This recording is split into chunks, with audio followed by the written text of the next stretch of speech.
Hello, hello, hello. Namaste Ji.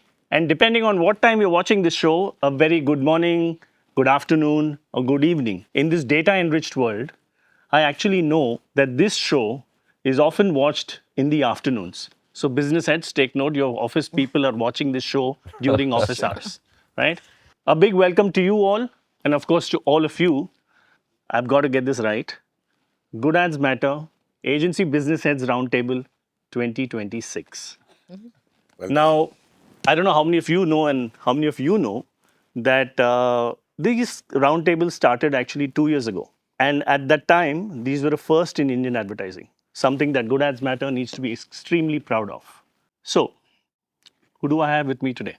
I have this fascinating bunch of people, all of them agency business heads, all of them responsible for building clients' brands and businesses. These are the individuals who actually put Indian advertising on the global scene. These are the individuals who create benchmarks and then go ahead and break them. These are the individuals who rarely sleep at night. And last but not the very least, these are the people who know how to make the money. They pay our bills in this industry that is creative but often chaotic and confusing and sometimes even crazy. Now, I worked a long time in this industry, and it's my misfortune that I've actually not worked with any one of them. But except Lulu for a brief period. But reading about these people in the last 2 weeks, their experience, their achievements, actually makes me extremely honored and privileged to be the moderator for today's session. So thank you guys once again for being here with us. What can you expect today? Lies, lies, lies. They will never speak the truth. They will never speak the truth. They're all going to be extremely diplomatic. And the minute anybody gets diplomatic, they're out of here. That's the rule. So, guys, I really appreciate honesty. Speak from your heart, not your heads, for these next 3 hours and odd. Just be yourselves.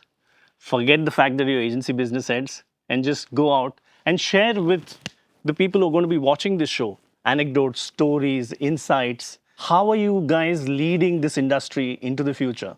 How do you shape businesses? How do you shape clients' businesses and brands? It's information that would be extremely useful for the people who are going to be watching this show. This year's show is supported by Invideo, who are shaping how stories are going to be made in an AI enriched world.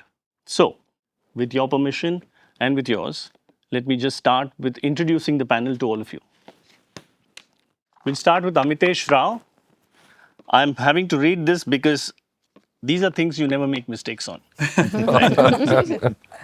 So, Amitesh Rao is the Chief Executive Officer of Leo Burnett South Asia, leading the network's creative, strategic, and business ambitions across the region. And I am Bangalore alumnus with over 25 years of leadership experience across advertising, marketing, and technology businesses.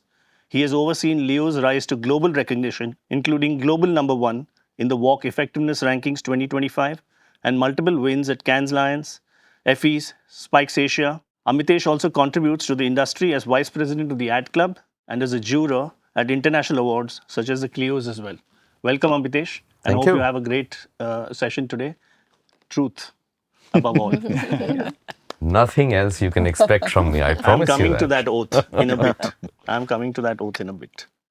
Bhavika Chabra is the Managing Director of Toaster India, a global creative agency she helped found to offer agile, product-focused marketing solutions. With over 17 years in advertising, including leadership roles at Publicis and Contract, she has led campaigns for brands that have been recognized globally, including the Good Ads Matters Awards India 2025. Bhavika has been instrumental in shaping Toaster's strategic direction, culture, and growth as a modern creative partner.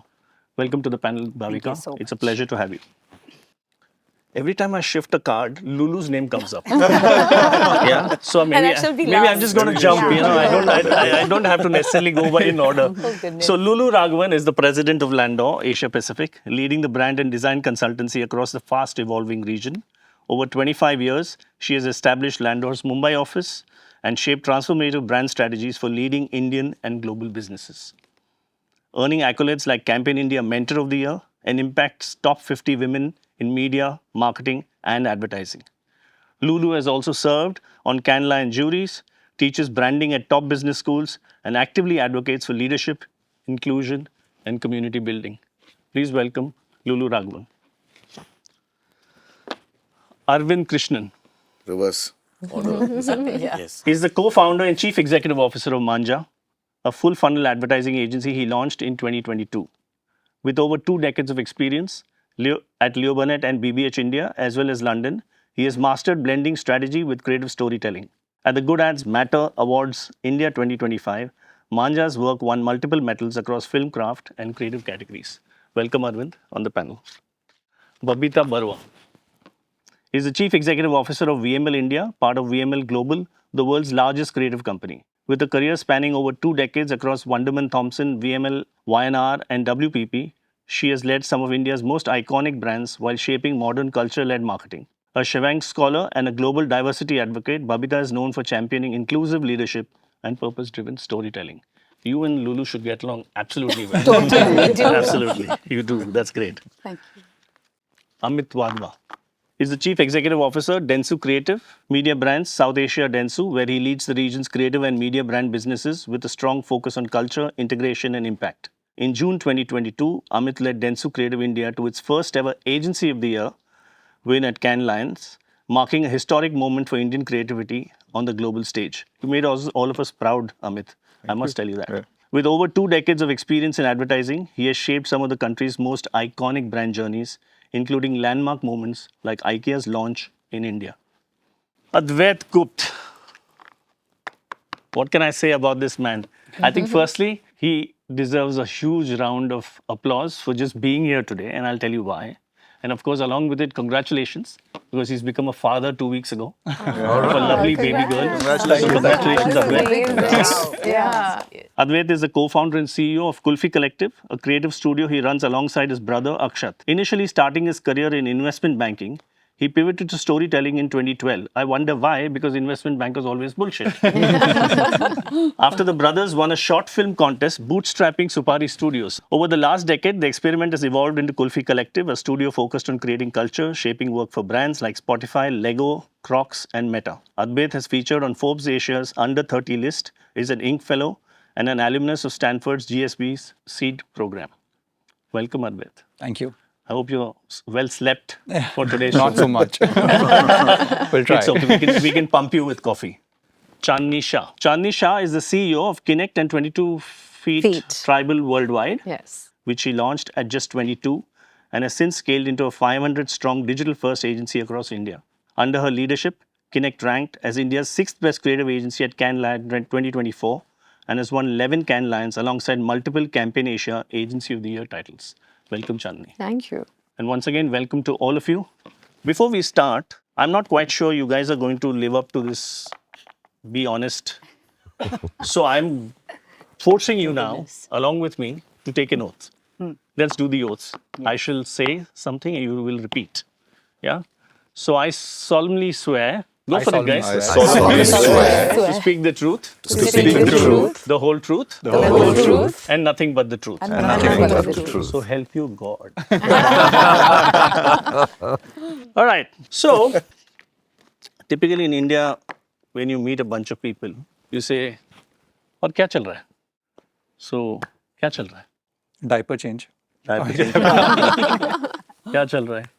फिलहाल तो AI चल रहा है. फिलहाल ये चल रहा है. अमितेश, क्या चल रहा है? 2026, man. 2026. It's just Bhavika, so cool to Chandni, be out you of guys- 25. I don't need to keep prompting your names. Just feel free. I agree. It's good to be at 2025. Fun भी चल रहा है. Fear भी चल रहा है. Arvind, काम चल रहा है. Calm. That's good. It's good. Can't complain. Lulu, What's in store? A lot of questions. Yeah, a lot of questions. I hate all of you. I hate all of you. This was one chance I had a plug of the womb for you to say fog chal raha hai. I was so tempted. I was this close. You should have said it. India first. Can we rewind? Shoot this again, please. Oh, guys, क्या चल रहा है? Fog चल रहा Fog है. चल रहा है. Thank you very much. I'm Naveen Talreja, the founding partner of The Womb. One of the campaigns that we created, of course, was Kya Chal Raha Hai, Fog Chal Raha Hai. But once again, a huge pleasure for me to be doing this. Enjoy the session and please be candid. Interrupt, fight. We don't have to be disciplined. Nobody's asked us to be. All right? Guys, let's start right at the beginning. I want you to go back to your 20-odd year selves. What brought you into advertising? We're all a bunch of misfits who stumbled in, whether we like to say it and admit it or not, right? That's pretty much how I came in. I was, I think, 23 or 24. Spent a year out of B school doing some fancy corporate sales and marketing kind of job, and one morning quit and walked out and says, this shit is not for me. I sat at home for, I don't know, 6-8 months. My dear conservative father tearing his hair out. Finally, he thought this loser kid has settled down. He's done a B school degree and now sitting at home. And then someone sent me to meet someone. Just go meet this guy. I was telling Babita this story this morning, and so I went and met him, and he was in advertising at that time. Care to give us the name? Param Saikia. Okay. So I met Param and a guy called Santosh Desai that morning, and they asked me, hey, okay, you don't want a job, you don't want to work, you're sitting at home, what do you do with your day? So I was like, well, you know, I wake up and I have my morning organic supplements and I do the crossword and I listen to some music and then I meet some friends, then some more supplements and, you know, so I said, okay, we've got a deal for you. Come here tomorrow morning, do the same things here. We'll give you the supplements, you can do your crossword, there's lots of music, there's people to make friends with. We'll give you a salary for it. I was like, hang on a minute, is this real? There's a catch. There's something wrong here. But it was too good to be true. I took it. And that was my first advertising job. Great. Bhavika? Yeah, I think for me, something similar. Like, I wanted to actually be a writer. So I went for the interview, and Sandeep Madan, who was heading publicity at that time, was like, you know, it's like about art. You know, like basically he was like, if everybody starts making art, who's selling art? And then he was like, I think you'll be really good as an account management person. And I was like, no, but I want to be a writer. But I think I came back home. I joined the next day. I was like, I'll see it for like 6 months, how it goes. But why did you go for that interview? Why did you go to an advertising interview? I think for me, I did journalism and mass communication. Journalism, I was not very sure about it. I was like, I don't know if I want to do that, something so serious. I wanted to do something definitely more creative. So I thought advertising would be a good, you know, like just internship or something like that. But then when I joined, I think after that, there was no looking back. It was just like more money. I think initially more than like passion. But I think now I feel like I was really passionate about it. Yeah, so I think I love it. And the good part is, even as business heads, we get to be very creative. Like we are in the business of creativity. So I feel like definitely something that I wanted to do and I've done. So yeah. Superb, lovely. Anybody else? You can all jump in. I mean, in any I'm order, happy to- please. I don't yeah. have to. Yeah, please, Babita. Okay, so it was by default, and I'm very happy it happened that way. So I'm from Assam, did my MBA there, and then first of my family to just step out to explore. So landed in Calcutta, and I had done my MBA in finance and marketing. You could do 2 subjects then. So I had this dream in my head that I would join a bank, like a multinational bank, where I would do marketing, right? So it's the best of both worlds. And I went for the interview, and the person there, the senior HR, I forget whether he was marketing or HR, anyway said, you know what, this is good, but I think, Babita, you would be more suited for an ad agency. Why don't you go to HTA, Calcutta? And I was a tad disappointed, but I thought, you know, I never thought about advertising, but let me. So in the days when there were no cell phones, I'm letting my age out now, but that's okay. Cell phones didn't come in very quickly after that. You're always going to be 18 for us, don't worry. So I, you know, somehow got the number, I don't know how, and reached out to Anita Gupta, who was heading HTA, and Rohit Ori, who was the senior most person there after Anita. And I did get an interview. I mean, they asked me to come over the next day. So I met them. They gave me an offer letter that day itself. The rest is history. I've never written a CV. I've not joined any other company. Wow. 25 years plus in the same company. And I owe a lot to Anita and Rohit for where I am today. Lovely. Did the person in the bank tell you why he felt that you should be in advertising? Yes, he just felt that, well, that's what he said, that the bent of mind is more creative and you would be better suited there. And creativity with money is not very good. Right? Exactly. Yeah. Advait is creative with money. He was an investment banker. So we've got one person on the panel who knows really how to make money. Yeah, I don't know about that, Why did you but- give that up and get into Kulfi Collective? I think like most people here on this table, and I think anyone who's pursued a career in advertising, it started off with a tragedy. That tragedy was my career in investment banking. I think I had spent about 5 years, dealt with like my soul being sucked out of whatever I was doing, very unhappy. So my existential crisis was, what do I do next? And the answer to that was actually an MBA. So I was like, okay, let's go abroad. Let's, give my GMAT and try and sort of move abroad. And while I was giving my GMAT, my younger brother, who always knew that he wanted to do filmmaking, had just come back from film school. So he came to me one day and he was like, I think you're better off using your Excel and PPT skills that helped me start something. So I said, look, I don't understand anything of what you do. So let's just try an experiment together. Let's work on a short film. So we put a short film together. He brought one of his best friends on, who's also now our chief operating officer, founding partner. She's been there through the entire journey. So 3 of us decided to produce the short film. We entered the short film into a short film contest, which we, by some serendipitous chance, won. It was a short film contest that won us 75,000 rupees worth of Tata Chroma vouchers. So princely sum at that point in time, took that money, bought ourselves an iMac, because that was what was the cost of an iMac at that point in time, from Tata Chroma, and bootstrapped Safari Studios from there. So that's the beginning of the journey, and then the rest is history. Lovely. Chandni? Yeah.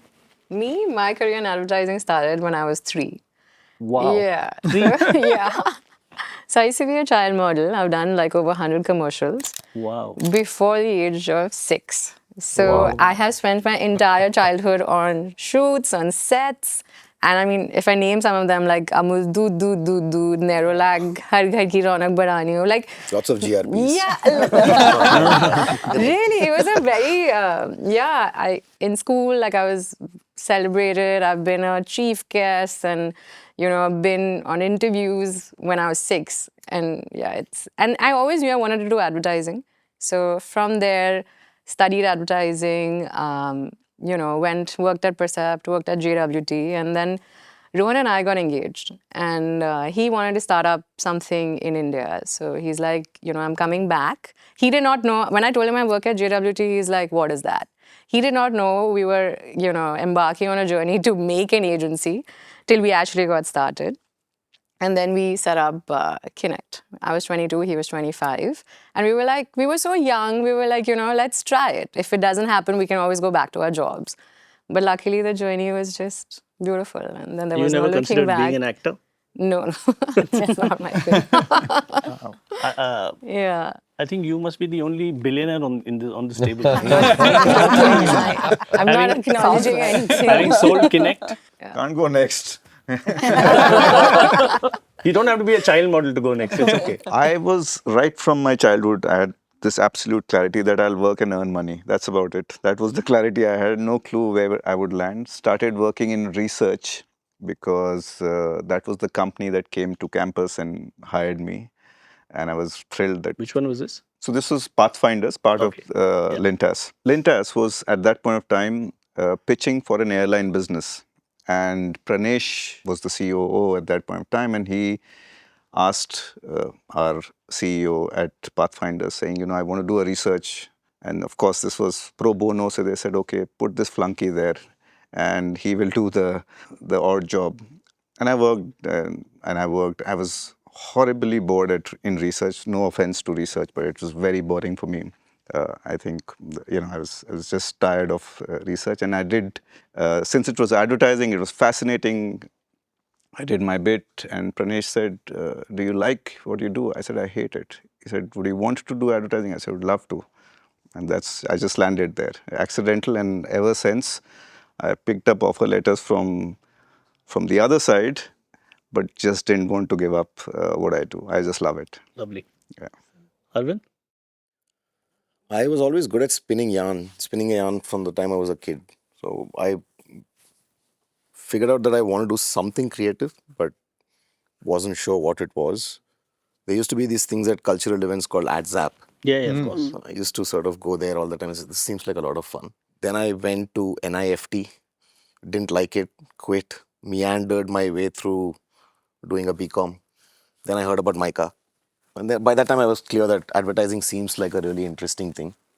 And being a strat person or an account management person made you not write brochures and be creative at the same time. So this seems like the best idea possible. So you ran away from brochures? I ran away from brochures to account management, yes. Yes. I remember in my life, once I became an account supervisor, I wasn't happy that I got a promotion or that I'll get more money. I was just happy I didn't have to go to studio anymore. The studio at the time that used to be there. I'm giving up my age as well. Babita. Okay, I feel better now. Good. But you're 18. And last but not the very least, Lulu Raghavan.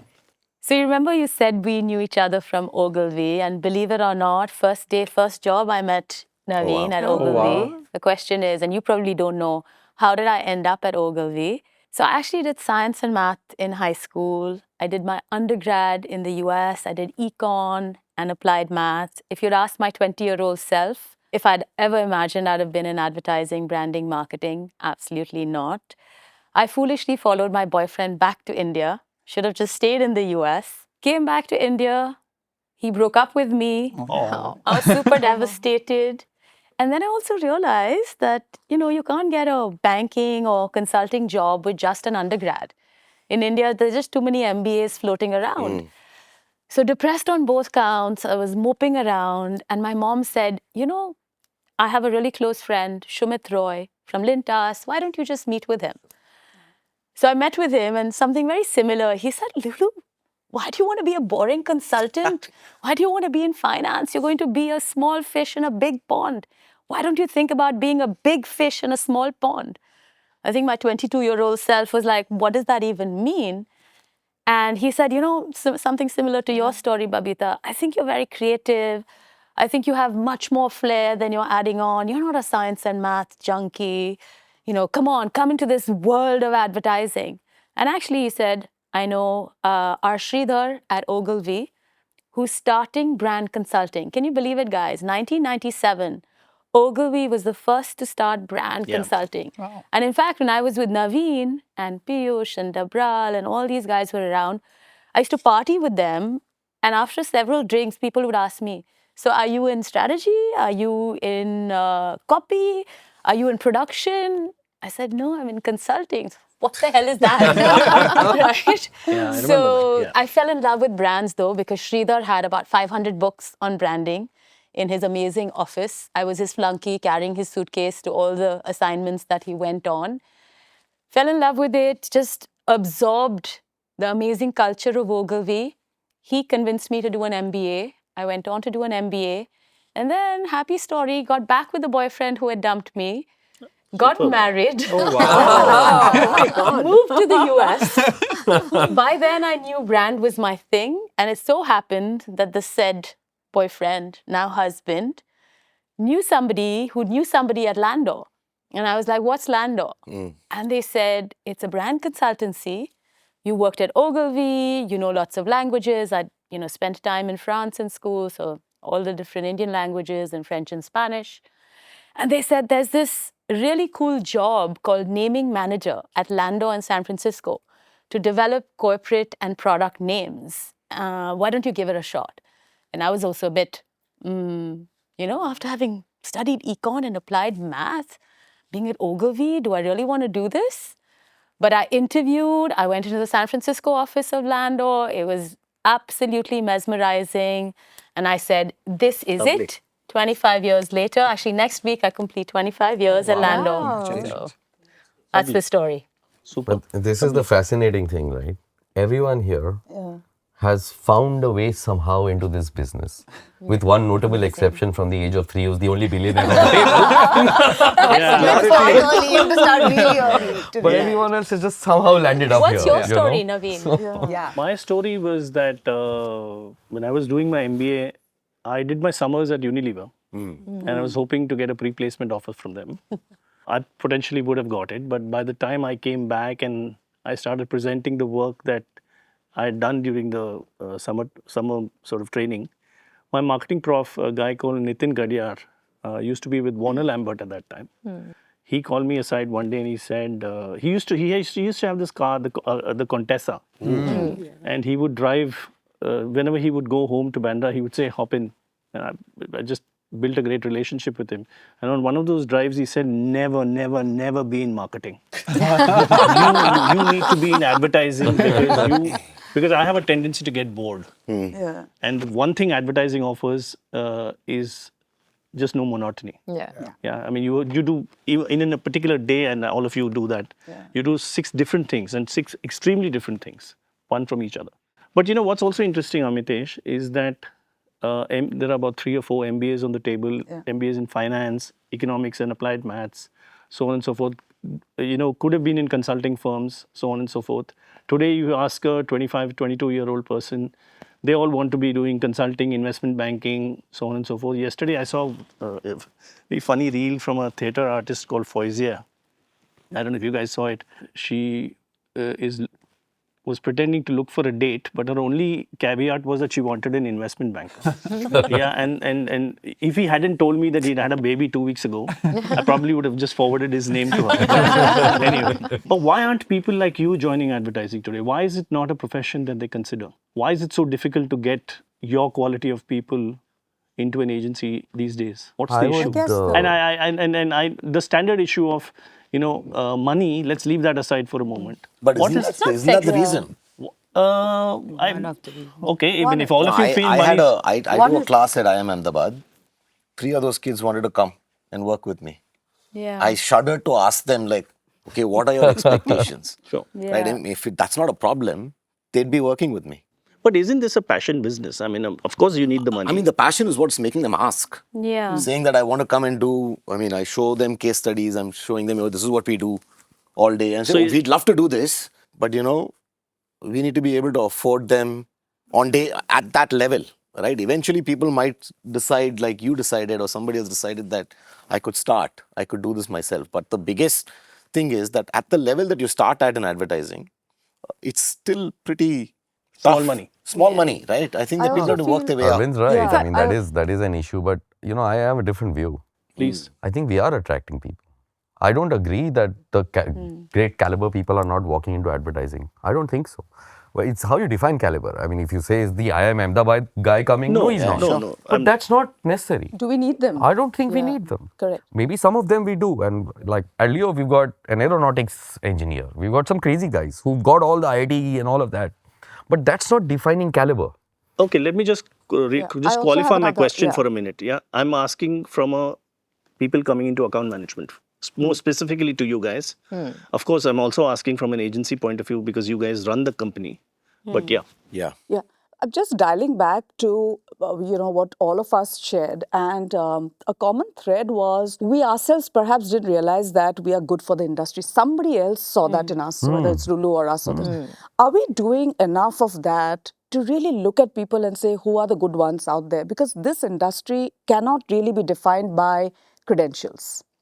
It is really something more than that. Like you said, an engineer who wants to be this, a marketing maverick who wants to join the other side. And I'm not sure, but perhaps one of the reasons are we are so steeped now in managing businesses or, are we really connecting as much to people as before? Is a question that I have for myself as well as for everyone. And I would build on to what you said.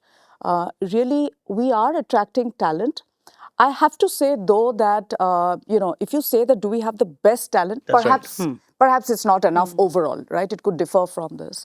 And money on the table does come in as one of the reasons. But really, this industry, at the end of the day, can never be defined by money.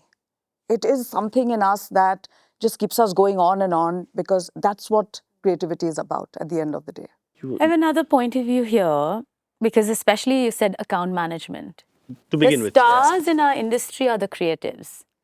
And I know even at Landor, a lot of times we get pushback from the strategists and the account management folks saying, why are only the designers and creative going for the awards? Why is it that they get the disproportionate share? While they produce the work, it's everyone who makes it happen. And perhaps we haven't positioned account management as the rainmakers, the stars, the ones who connect with the clients, who understand the business, who are responsible actually for the magic in many ways, right, of the agency. And so it's not seen as sexy. Yeah, the swag. The swagger, exactly, that, in those days that people had.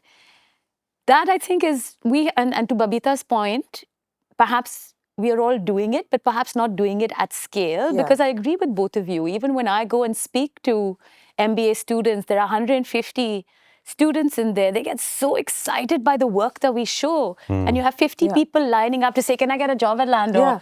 You know, that attraction is there, but it's also what you said, Babs, that people haven't been exposed that this could be a career. Correct.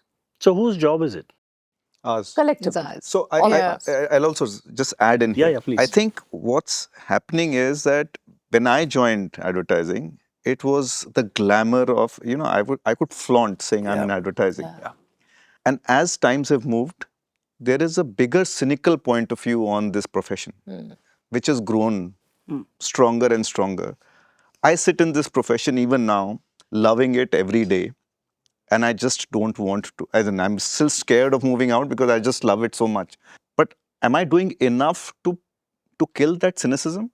To actually bring around the positivity of why I am in this profession and why I feel even that some of the youngsters, of course, there are some great cases even around me, right? There are people who've given up possibly the hottest job, and I'm not exaggerating here, the hottest job on the other side and stayed back and very happy for the last 11 years.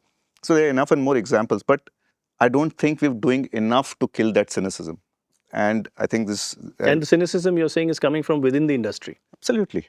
Yeah. I think that's the truth of some people who've moved out of the industry or people who probably are not happy enough about the industry or whatever it may be. I think there is more negativity about, you know, what is this profession? Is it good enough? Are we making enough money? Are we as important?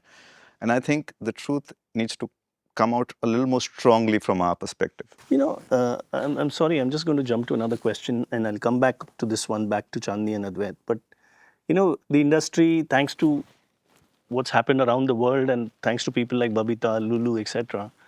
And if you look around this table, there is a bit of gender equality coming in and it's become better, let me just put it that way. I don't think we've still... Why is it that we can't create the parity between account management and creative and designers and so on and so forth? What's stopping you guys? You're the guys who decide, you hold the money bags. Yeah. So why don't you do it? So, if I may, I don't think it's the parity thing that Lulu mentioned as much as who gets perhaps a bit more of the spotlight. And Lulu spoke about if you have a limited budget and somebody has to go for an award show or somewhere, who is the person who's chosen? And you have to take that hard call. And that happens across industries. Is it the chef or the manager of a restaurant, for instance, right? And earlier, budgets were much more relaxed than they are today. And you could afford multiple people going. So that's one of the... But in terms of, I feel, the parity is there. I feel the role of account management really needs to be redefined or reframed because earlier account management was almost like the connector or the bridge between the clients and then you have, of course, powerful creative people who had their relationships. Generally, it was account management who really held that. But today, it is fragmented and a lot of account managers, if they don't do it right, become doers. Become more of scrambling around and doing things, etc. And perhaps they themselves get disillusioned. No, that could be one of the reason I brought pay parity. And I mean, thanks to all of you, now I'm getting a second passion point for myself, which is to get pay parity going across functions. Because we started by saying money is a fundamental issue in people coming in. Now, there's an issue of money coming in. And then when they come in, they realize, oh, hello, I'm not even getting paid as much as the next guy who's done possibly sociology, and I don't want to put down anything, but they think that because I've done an MBA, I'm in a way, you know, more qualified to be doing a brand job, but I'm not getting paid as much, which is why I asked the question on pay parity. But I haven't seen a disparity, at least where we work, when you are at the entry level. Yeah. After that, when you move organizations, you negotiate better, your work speaks for itself, there could be a parity. Yeah, but I also think that the graphs are slightly different for the three streams, three different functions. I think that somewhere it sort of evens out eventually, right? Sure. But I think it's for people to be able to stick out for so long that they're interested. There are more opportunities, right? I also think that one of the other things is that it's also about how you define the role of account management, right? Which is what Babita was saying. I have never felt that this is lesser or this is more, right? No, I think in our generation, and I'm again revealing our age, but I have never felt any lesser than anyone else in the company. But Chandni, just coming, sorry Amitesh. No problem, please. You've built a 500 people sort of company. What's your view on this? So Not do just on the think pay parity, but just why aren't people like you, just to go back to the earlier question. no. but So money definitely is something that is. do all of you agree that money is one big hurdle in getting the best people in? Not getting people in, but getting the It is best an 100%. important hurdle. Yeah. It is one of the It is important. It's not only the I'll money tell in you. the current, but it's also how soon are you going to grow. I don't think all of us have spent too much time. And in fact, nowadays, I don't even like to say how much time I've spent because people are saying, oh shit, it's going to take that long for me to be where you're at. I'm not interested. Also, I think another good point is that, we, like how we were saying, we have to make it attractive for people. Like the new generation, when we talk about Gen Z, they really respect work-life balance. And obviously, advertising has a bad rep in terms of the late nights. Work-life balance. We have great because we are primarily remote at this point, and like we try to do those things and inculcate. Like I remember hearing about Wide and Long back that everybody like who used to go for interviews, they'll have one thing besides advertising that they were good at. Like in our agency, like people are like musicians and screenwriters, and they have other things to do as well. So I think just to attract the right kind of talent, it can't be just like that we're working in a silo and just advertising. I think those things also help fundamentally attract better talent at the end of the day. When people know that there's a work-life balance and Gen Z doesn't feel like, okay, my entire life is just like sitting in office and from morning to evening and listening to clients. And the identity is not just the job anymore. Exactly. For sure. So I think it's the audience shift. Like, who's your audience? Who are you like trying to attract? That's a great point, Bhavika. So let me just segue from that point to the Gen Z expert here, almost.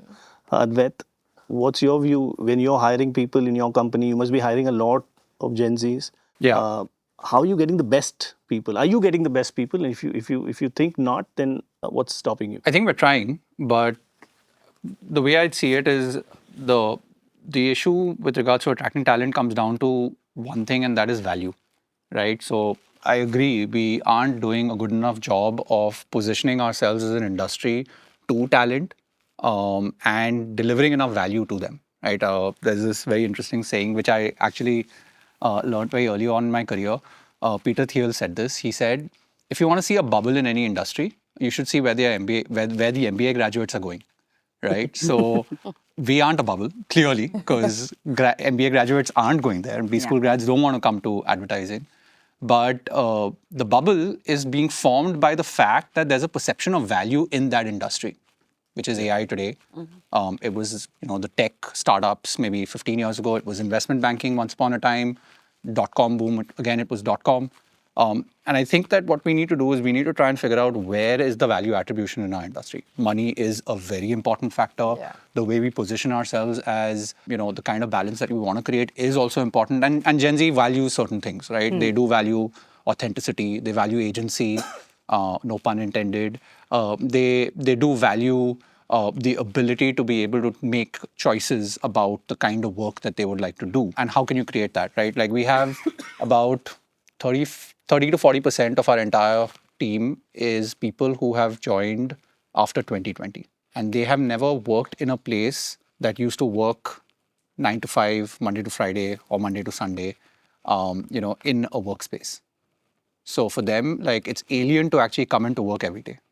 So how do you actually try and create that environment and create value? So I think that it really boils down to the role that we play as an industry in terms of building that perception and attributing some certain value to it. Yeah.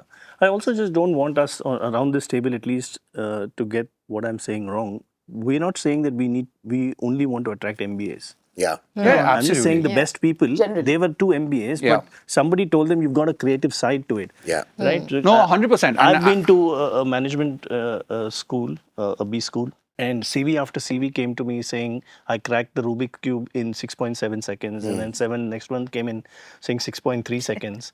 And another one came, by the time the third guy came, Kaval and I, my partner, and we were like, okay, how long did you take to solve the Rubik's Cube? It wasn't on the sheet. So he said, whatever, 6.7, but I think I can crack it and make it in 6.5. We walked away not wanting to hire anyone of them. But it's not just, I'm not saying MBAs are the only people No, who should 100%. come in, I want to but it's just clarify. the best people. Who are the best people to come in today? So I'll tell you, when we were scaling up the company, and because Kinex started as a digital first agency, we were finding it really difficult to attract good talent, and digital first talent was really hard to get. So one of the things we did is we reverse engineered the ecosystem. So my brother, he runs this company called Indian Institute of Digital Education, where we've kind of co-created the curriculum. And now and essentially made it a place where we could recruit the kind of talent which is tailor-made for the agency world. And I think today most of you guys also kind of hire from there. I'll just add, I think it was never a more exciting time for a youngster to be in this industry, and I'll tell you why I say that. When we started this, when we were part of this industry initially, the mediums used to be consumed just about everyone, right? Even the senior most folks. Now we're talking about digital medium. The biggest consumption happens at a younger level. All these guys are the biggest, so they know the medium much better than most of us do, and hence they have a much bigger and a much stronger role to play in this world. Yeah. And I think that and hence very important.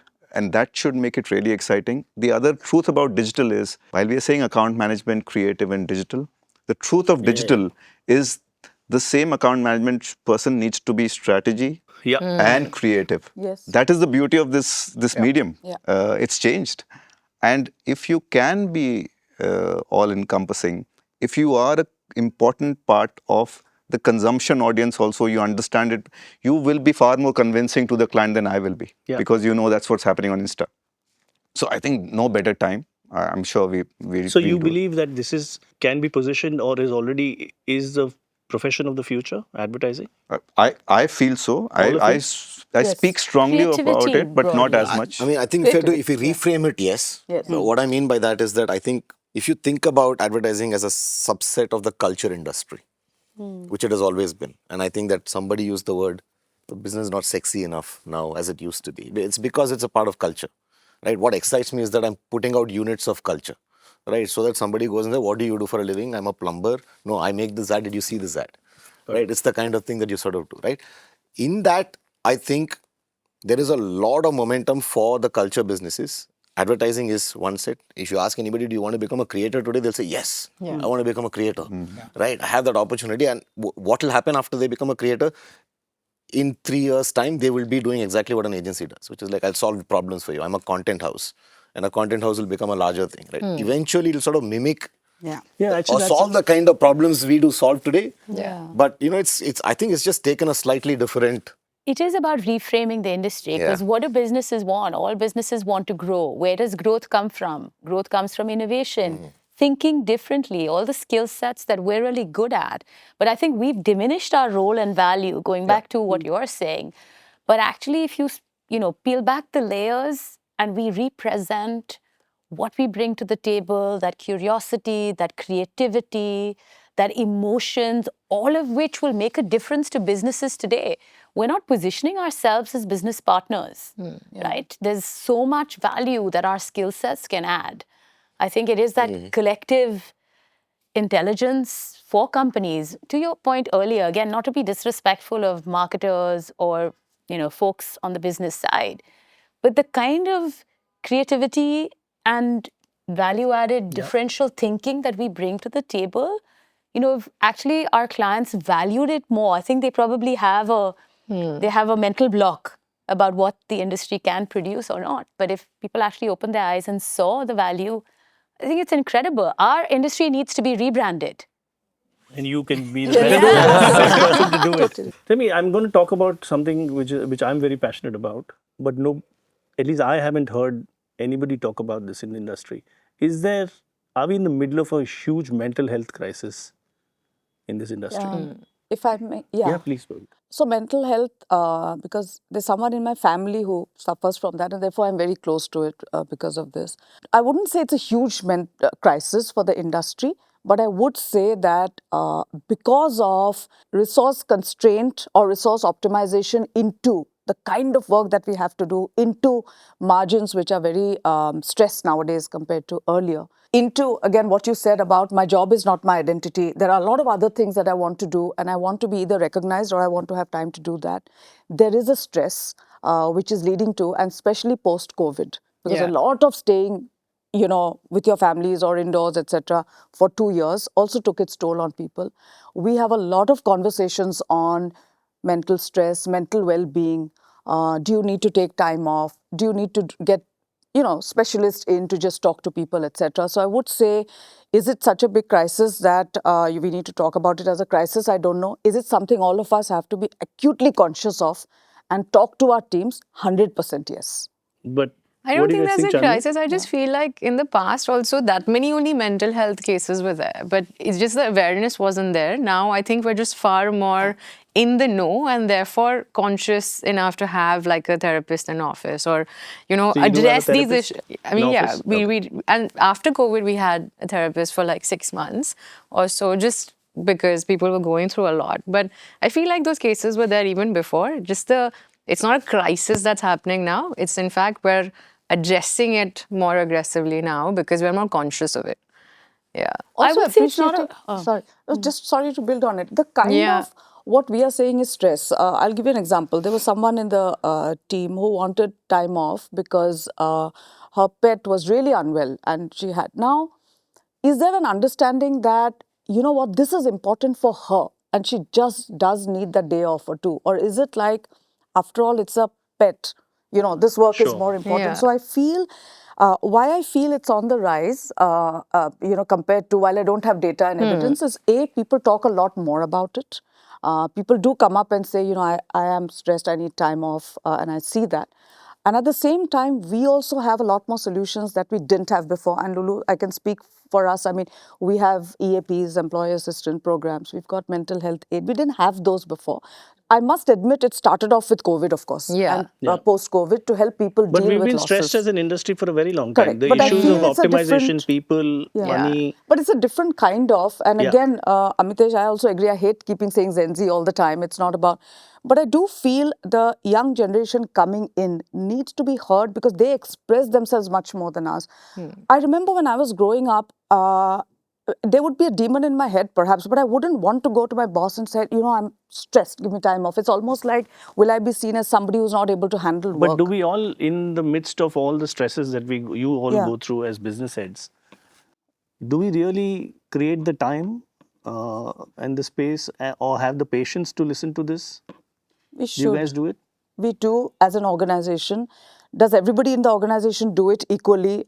The jury would be out on that always, right? Because otherwise we would have had no cases at all. Yeah. But we should. I wanted to say, it's not an advertising industry issue. No, it's not. It is It's systemic. Exactly. I think it's systemic is the right word. Because it's advertising, you Also, ask I mean, we are questions. talking because of an advertising roundtable, so I'm asking about this absolutely. industry. But what I wanted to say is, it's also cultural. India and where we are as a nation, the growth that we're experiencing, everyone worships work, right? That's in order to grow. Growth is the mantra of the day. In that scenario, in every industry, there's stress created down the line, coming up against folks, whichever age, let's say, who don't believe that work is the be-all and end-all of everything. That's what creates the stress. So I think it is a systemic issue. If we're talking about India and our industry, it's at the junction of all of these issues coming together at the same time. And they do express. I'm saying, like, my own daughter called up when I was in Thailand. I was there for 3 years to say, Mama, I'm anxious. I'm facing anxiety and I want it. And of course, those are words which, at least in the family, nobody spoke before. Be labeled now, it's okay to talk to to talk to someone who can help you. I'm saying it was not okay to be open Yeah, that's earlier. true. Yeah. Any other views? I think that I don't necessarily agree that it's not a crisis, it is a crisis. I feel that it is systemic, and why it's gotten to a definition of crisis is because of the level of awareness now we have about it. And the fact that we've gotten to the stage where we now know that there is some vocabulary that you can use for it. Correct. Right? Like if you, even amongst ourselves, right, I ask you, how do you feel today? Right? You will have 3 or 4 words to be able to explain how you actually feel. Right? But there is a much larger vocabulary to actually deal with what you're doing, what you're dealing with mentally. And having those tools to be able to navigate that is what is important. Stress being one of them. There are several others that you have to learn to deal with. And I think that is what is important in advertising, of course, just given the nature of the work we do, but also in other industries too. So I think that giving those tools and applying those frameworks and creating platforms and having people that can help you navigate through that is important. And I think that is where we need to get to. Individual companies, you guys may be doing at an individual level, but there's nothing again at an industry level. That's point number one. And I don't even think all agencies actually even understand that there is a crisis or do anything about it.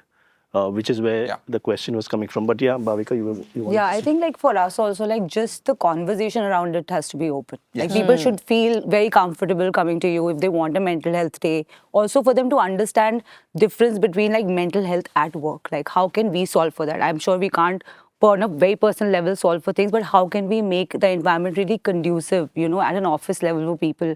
I think when we do our offsites, etc., we make sure that we have like a day dedicated to mental health sessions and people can go and talk to them. We have, how you said, we also have online therapy, etc., on a global level as well that exists. Plus, I think the biggest problem is also like how clients work in India versus client works outside India, which I think we have to be candid about that. Like obviously we work with clients in London, in SEA, in US sometimes. Like there are very, very, like the hours are demarcated. Like know that you can get out, but like in India it's different. So how do we empower our employees to, set those boundaries, make sure that, they can come to us and tell us that I cannot deliver it now, which I think is a big problem, whether people are not able to do it. But I think that's getting a little better now. So I think that's where the shift is. Add on that. Please, I think the agency leaders have to take the responsibility to create those initiatives. Yes. So for example, in COVID, when the lines were getting really blurred, you have hundreds of WhatsApp groups, every project, every team is a WhatsApp. And then teams started coming into our lives and became ubiquitous. One of the designers in our agency said, she came up to me and said, Lulu, I have a really good idea to reduce mental burnout, especially when you're on holiday. Because even when you're on holiday, these WhatsApp groups, even if you put them on silent, right, you're looking at all of the crap happening. So we moved everything to Teams and said no client work on WhatsApp. It's a very simple thing. Yeah, nice. But when you switch off, you switch off. You switch off. And we did have some pushback from clients who's like, oh, we're more comfortable on WhatsApp and stuff. And we had to actually explain to them. That's one example. How Another long example, did it take for you to do that? 6 months. Yeah, even 6 months. we Another- tried this. It took a while. It took a while. Yeah. People were We've done used to it. the online. And honestly, Chandani, it helps. Because when you go off on leave, you kind of leave then work you're on- behind. yeah, And then you you're don't on log holiday. in. You don't log in. I love that idea. Well, that's a So I that's love simple that idea. thing. But like right? Bhavika was saying, it's a cultural issue in the way we work here, Yes. the way clients work But here. I wanna we've give done one the more same example. actually. Yeah. We've Guys, done I the wanna same. give We have one- just one Yeah. office group and then everything else, like there are no client groups and then there are 10 groups for one job. Like I why wanna do we give need one- 10 groups But for that's one the kind job? of right? thing I Just think. hear Lulu One out more on an example. Yeah. Christmas to New Year, right? Yeah. All our global agencies, clients are shut down. We wanted to do this. About 4 or 5 years ago, I said, we're going to do it. In November, we start telling our clients, we're going to be closed between the 24th and the 2nd. And I mean, I'm really proud to say in the last 4 years, very, very rarely has there been one project maybe where 2 people are stuck out of hundreds of people on it. But we've managed because of expectation setting, saying, we're really sorry, this is the time when the agency takes a break. We'll be off for these 7 days. We really can't do it. Again, it's expectation management. It does, there is a lot of pushback. Yeah. It is difficult, but somewhere you have to create No, those the things. We've second done one, that in as fact, well. you're doing it. Yeah, we I also know- It's a time bit off. more calm. Yeah. The time off. I know Sideways does it. We've done Yeah, it we from do it year as one. well. Even we do it. Yeah. 25th to the 2nd. Yeah. I think I even just have with a, also, Diwali I break. just have a, Yeah. That's Yeah. to mental I just have a health. connected, Yeah. I just have a connected question actually to Amit and Amitesh. You guys are from a network. So there are some others here, but you both run Dentsu and Burnett. Burnett's achieved a lot of accolades in the last few years. Dentsu as well, right? And we read those out. It must be putting pressure on your people, right? I mean, there may be cases where they're not coming out and speaking. You don't have the time to really It address. puts a lot of pressure. Ambition, success, growth, awards, these don't come for free. Correct. They take a lot out So of what's the human cost all of it? our teams, right? I mean, we, and I use that word consciously, we sacrifice a lot for this. Here, as an agency leader, what can you do about it, right? And also connecting back to your point about mental health, right? Yes, your leadership style needs to be more empathetic. Yes, you need to find more time for people and not only for work. Yes, but I think that's only one part of it. Yeah. Yes, you need to structurally do things that help alleviate problems when they come up, whether it is therapists or, taking weeks Ideas, off. yeah. But I think there's another thing we need to do. I think we also need to proactively make sure the issue is less prone to coming up by making work more fulfilling.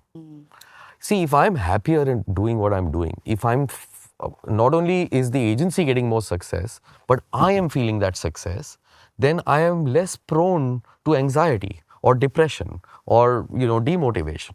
Yeah. So how do you create a culture and how do you create systems? It's a systemic thing. It's not something that happens on its own. Okay, that allows for people to feel fulfilled, feel good about what they do. That's our job too. Right, and it's not easy to do that, and I will not in any way claim that we are fantastic at it, but we are very conscious of it, and we work very hard at making that happen. This is not my success or his success or her success. This is ours. How do you create that feeling? Yeah. The more we are successful at doing that, the less we still find issues where people are breaking down, because we are under a lot of pressure. But I feel that's not about our business. That's about the world. The world is, in any sector, in any industry, in any age group, we are feeling that pressure. Yeah. In our business, we need to proactively offset problems with success and fulfillment and joy and happiness, yeah. at the good things that we do, and we do a lot of good things. Yeah. So, see, I think mental health is a truth for the world. I agree. More so for us because we are people's business, and hence people are even more important for us. They are going through what they are going through. It is a more complicated world. Yes, that's the truth. This is a business which is, I won't say threat, it's in transformation. And in transformation, it does bring its own set of challenges. I think as agencies, we've put various structures and systems in place as much as we can. I think when it comes to sessions, mental health sessions, when it comes to mental wellness days, day offs, when it comes to if you're working through a holiday, you give a comp off. See, these are pressure things. That's one part of the story. The other thing which, I personally believe, and I've tried to do this with the lowest level managers also, is stop glorifying slogging. Yeah. I think this whole mindset that I shouldn't say Indian, right? But this whole mindset of saying... No, you should say whatever you feel like. Yeah, no lies, right? Honesty. This Indian mindset, which just goes off saying, बहुत लगी हुई है यार, बहुत मेहनत कर रहे हैं, बहुत ये किया. Don't try to glorify it. Even if you've slogged, I think there would have been a good reason for you.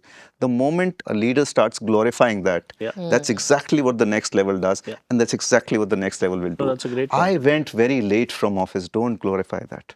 I think that is one big thing of stopping to glorify is one thing that we should do, which is a mindset change, not structural. Structurally, of course, we'll do whatever we can. I want to just a slightly different view. Please. Right? I think we are the same industry who will go and make an ad about somebody saying, the more I sweat, the more I shine.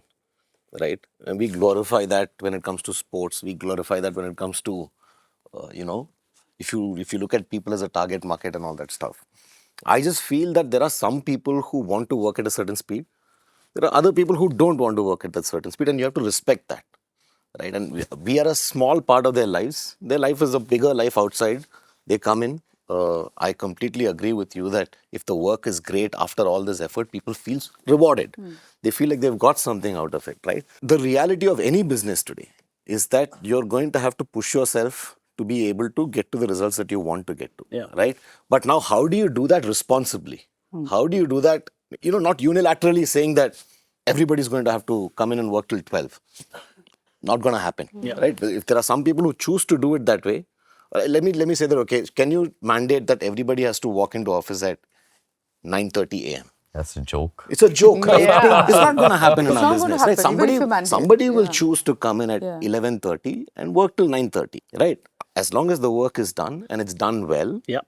I'm happy with it, right? And you're happy as an individual working in the organization. So I just wanted to, just slight point of difference. I think we all work at different speeds. I used to be that guy in the London office who wanted more work. People be thinking, kya kar raha hai, yaar? Why are you not going home? Yeah, we suckers for Correct. punishment. Correct. It's that stereotype. I played that stereotype there. Yeah, Lulu. I wanted to add, one overlooked and perhaps underused tool, which is actually the pat on the back. A lot of times, people on your team, whether they're senior people or junior people, want that validation that their work matters, that they're making a positive difference. Yeah. Yep. And yes, of course, kindness and gratitude are all nice terms, but a genuine, hey, you presented so well at that pitch, or what you said made a difference. I could see the client really getting excited. No, If absolutely. we as leaders do that more often, Yeah. I think it's just so motivating, and that creates that sense of belonging. And then people are not saying, oh, I have to work so hard or I have to do this. There is that Recognition. mission Passion. after which you are, doing the work. And that's something we all can easily use. Yep, We don't that's seem a great to. point. Yeah. Now we spoke a lot about talent. Let's do a fun section before we get into some more serious stuff, right? Just randomly, no order.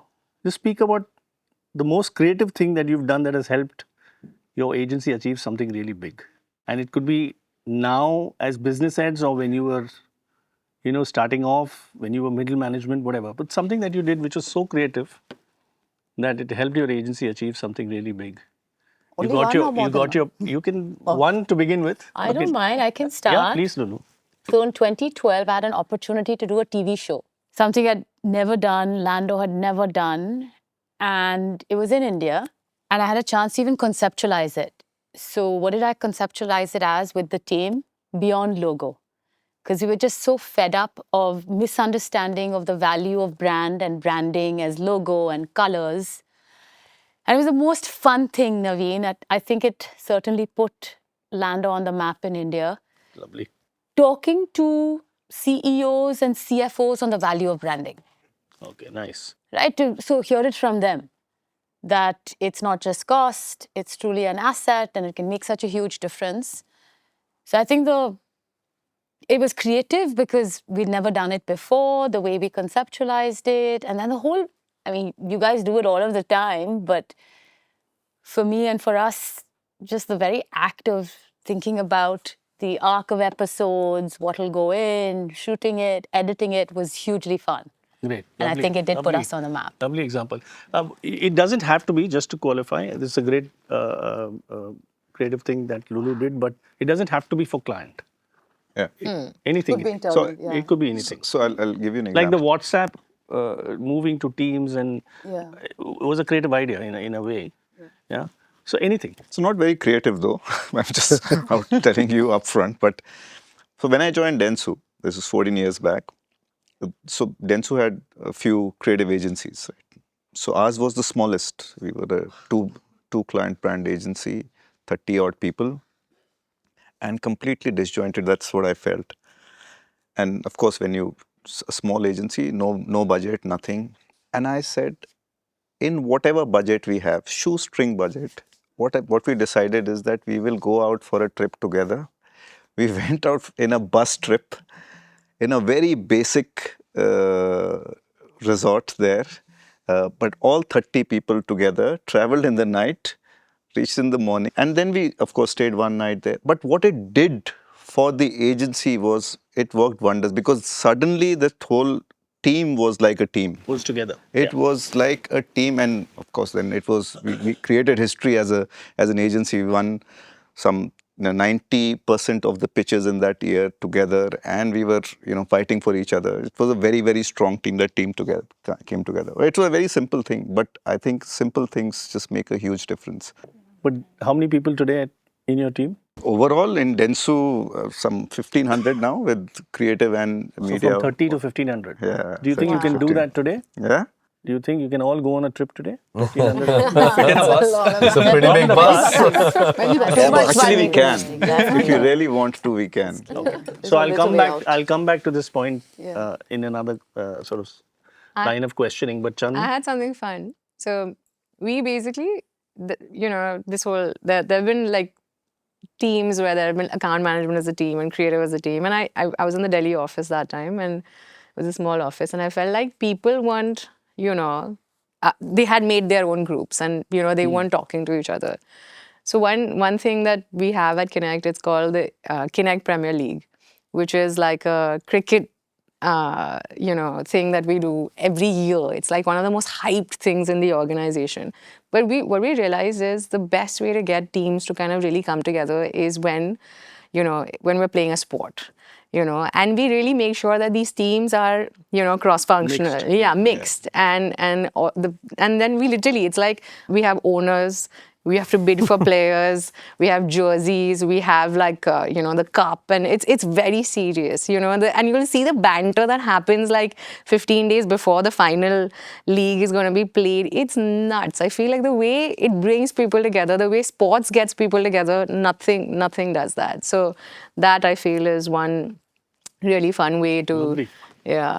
Bhavika? I think for me, like after the pandemic, we decided we're not, gonna go back to work. Like we'll do remotely. So still we are like primarily remote, but we were like, we should have a space at least, like an office space, but not like a corporate space and boring and all of that. So we decided to get a bungalow in Gurgaon and, make an office space. So I designed it myself. Nice. Because I was like, we have to lure people back to office. We can't tell them to come to office because everybody's so like settled in their own ways of working. So I think for me, it was one of those creative things that I designed the space.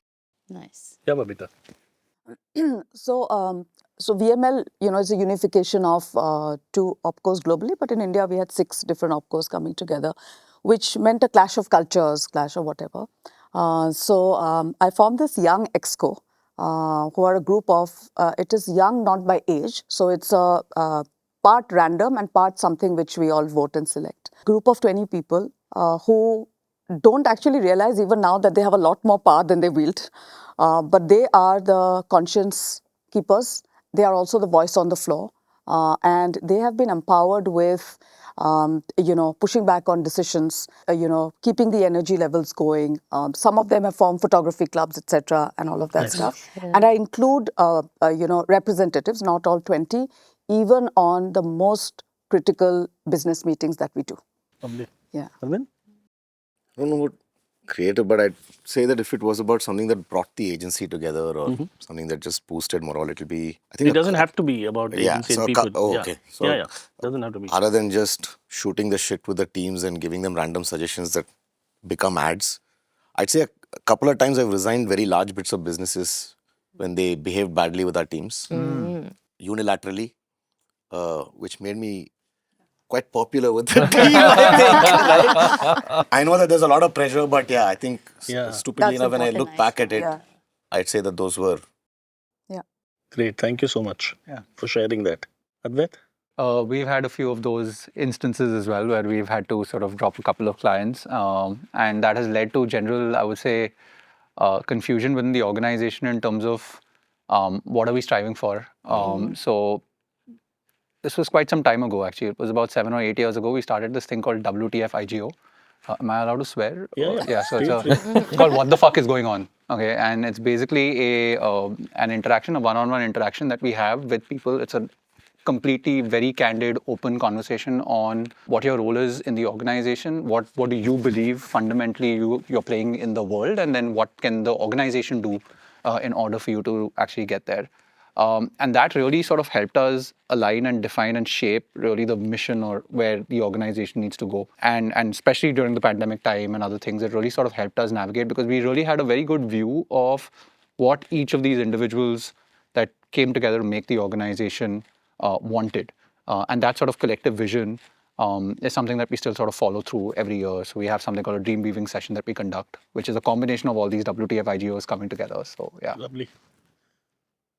I like to think, I like to evangelize creativity more than just do a creative thing in the culture. And one of the ways, paradoxically, I think we should do that is by diminishing our own sense of self-importance as creative people, because creativity is everywhere. It's not only in advertising creative people. Yeah. So I try to bring in people from like completely random walks of life to just talk to us about creativity. And we did this thing about a year back where we got the founder of the biggest restaurant, the most famous restaurant in India, the biggest cultural strategist in India, and one of the most accomplished technologists in India to come and talk to us about creativity in their fields.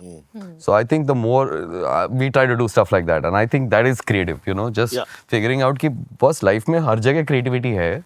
It's not just us. Great, lovely. Actually, both of you have pointed me to the next question, which actually was coming a little later in the Shuffle. little later in the Shuffle the playlist. But so as agency heads, what is that one principle that you will not compromise, even if it costs you dearly? And as a follow-up, at what point should agencies actually walk away from clients? And do you think agencies do enough of it? 3 parts, but it's all linked. So what's that one principle that you would never compromise, even if it costs you dearly? Self-belief. In terms of money for the agency. I Now you're asking hard Respect for questions. the team. I think I'll start with Respect that. I for think the if you're team. not nice, Yeah. if you're being an asshole to our people, Respect the Yeah. team. right? No matter how big you are, actually, the bigger you are, the bigger the risk is, right? I think that then what are you telling your people, right? I think that's 2 independent agencies have said that. Yeah. I'm saying that as well. Yeah. Okay. Yeah, me I'm too. coming to you. Yeah. You started off as an independent. Yeah, that's what I'm saying. I don't Yeah. know which way. So, I just want to, try and contrast this for the people who are watching as well, because they get a flavor of both sides. But, independent agencies, there are some choices you can make Correct. because you are in the end, the final decision maker, and there's nobody else sort of hovering around you. But in networks, have you walked out of clients? Very much so. Yeah. Absolutely. And we have for all what? walked out. For what reasons? Disrespect, for one. And that comes through a process. You are right. We do follow a process, informing the right stakeholders, having a conversation for the first time, making the client side senior people aware of this is happening and let us know. But after that, we have walked out of it. Also, I think for me, it's also happened with just different points of view. It's not always about a conflicting walk away. It's, hey, this is how I think your brand should be built. No, this is how I think my brand should be built. I don't think we agree on this. We're just going to, sooner or later, either you'll sack me or I'll walk away. I mean, what's the point? Sometimes those conversations are better had earlier than later, and I've had to have them. So that's the belief system. Exactly. I will work with my belief system, and I don't expect everyone to have the same belief system. But when they come together, it's very powerful. Sometimes they don't, and it's better to acknowledge that early. So in that moment of truth, how do you reconcile the loss of business, pressures on That's the toughest delivery? part. That's the And I most think that's challenging. where business leaders Yeah. across the organizations have to put up their hand, including me, and say, okay, I'm choosing to let go of this, but I'm committing to fill up this hole somewhere else. So you have to go. Your P&L is your P&L. You can't just work on ethics and belief and morality, right? So if you're letting go of something, you have to find a way to fill it up. We are running a business, so. And I'll build on, this is related to the mental health to an extent in this. There have been a couple of businesses that are not profitable, and it's not just the margin, it is the excessive and unreasonable demands which have not been accounted for when the contract was signed and when it was aligned. So I feel, so that is when after conversations where, again, to your point, the alignment hasn't happened, we have respectfully decided to walk away. Because it doesn't make sense for us, even money-wise. So But I'm do you saying, guys think we do enough of it? No, we don't do not enough. enough. We do not. I think We we do do not. enough of it. Yeah.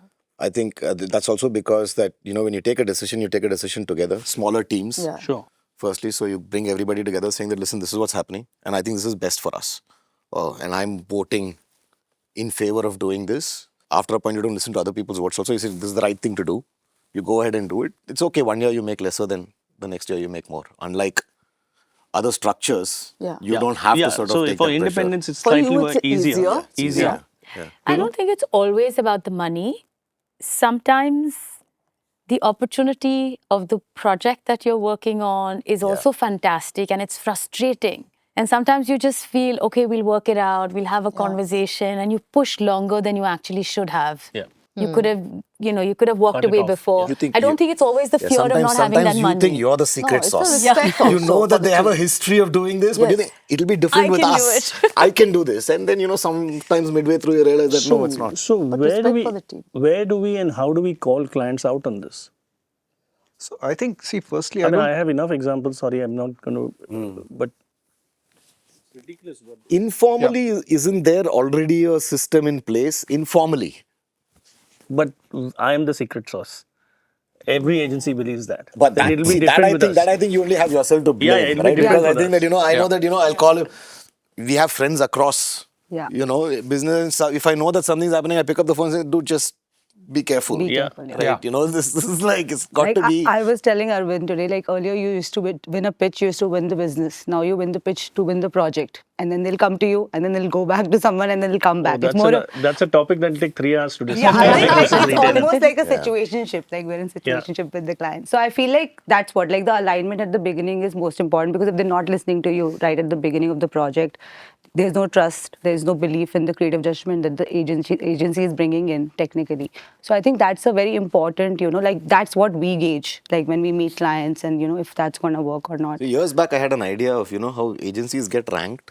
Yeah, There should be a lovely. ranking of clients in terms of just, who's good, who's To work nice, with. Yeah. who's sort of, it should be a ranking. Why not, right? I think you started they say that up. I want to know how the agencies are Lot ranked. of I want to know how you are navigators, ranked. yeah. It's like a Uber driver.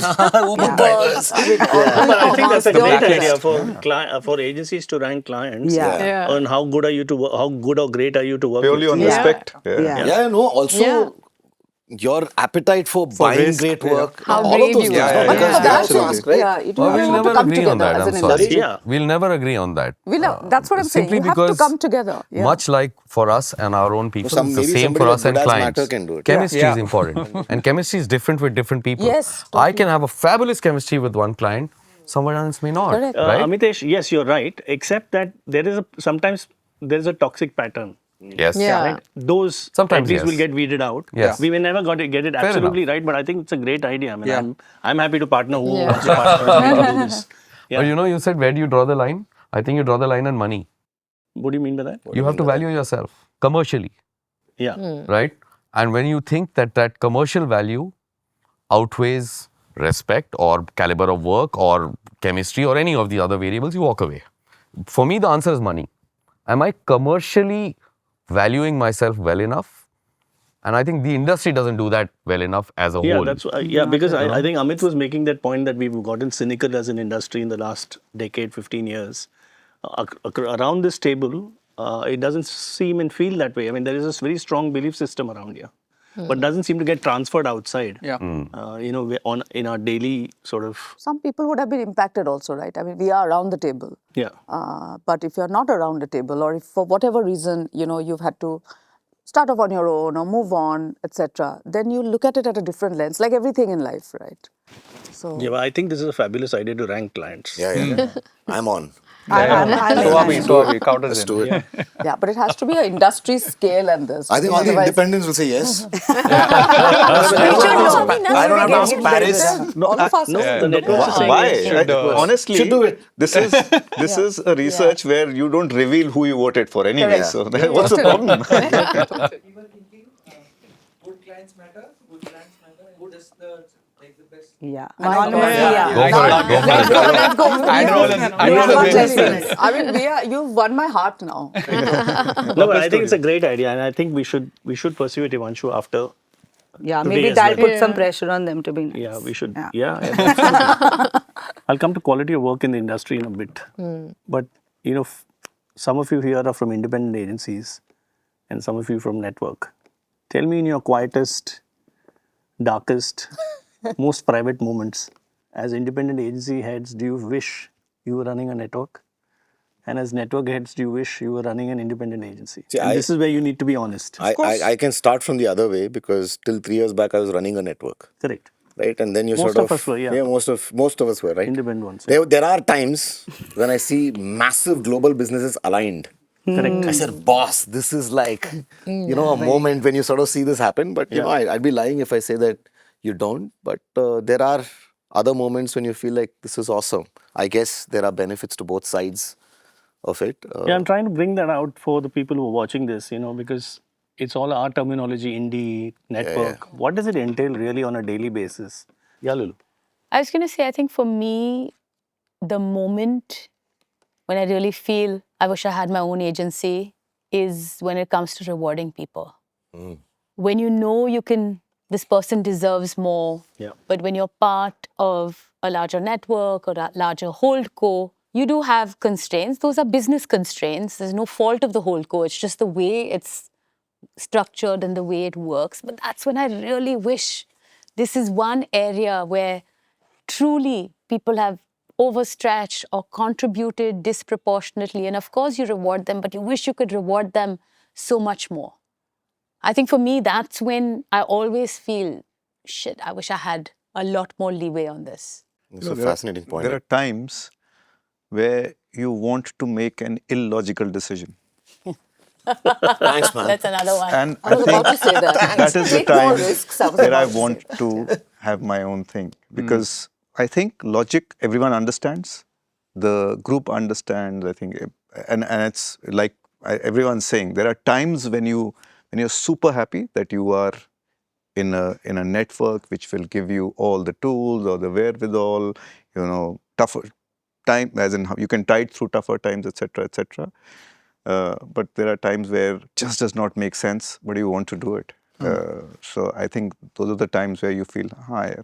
Like putting 1,500 people on a bus. And Why did I say that? But yeah, Bhavika, do you wish you were running a network? Not really. I personally feel that the kind of freedom that, we enjoy, like working with the kind of people, the decisions that Ira and I get to make on a day-to-day basis, like sometimes it's definitely life and death. I think it's especially around the time of the pandemic when, you don't have no cushion as an independent agency. You don't know how much business is moving, not moving. But then you go through those times and then you come back. So I think for me, in the last 10 years of running Toaster, I've thoroughly enjoyed it. I like the way we work and how we can reward our people. So yeah, I'm happy. Anybody else? Yeah, You guys are very nice. After you, Yeah, sir. you guys are being too nice to each other. After I you. think, I've not been on the other side, so I really can't say, what it would be like to run a network agency. But like on my darkest days, I think one of the things that I've really thought about is just the business model of advertising, right? And like, why is it not valued enough?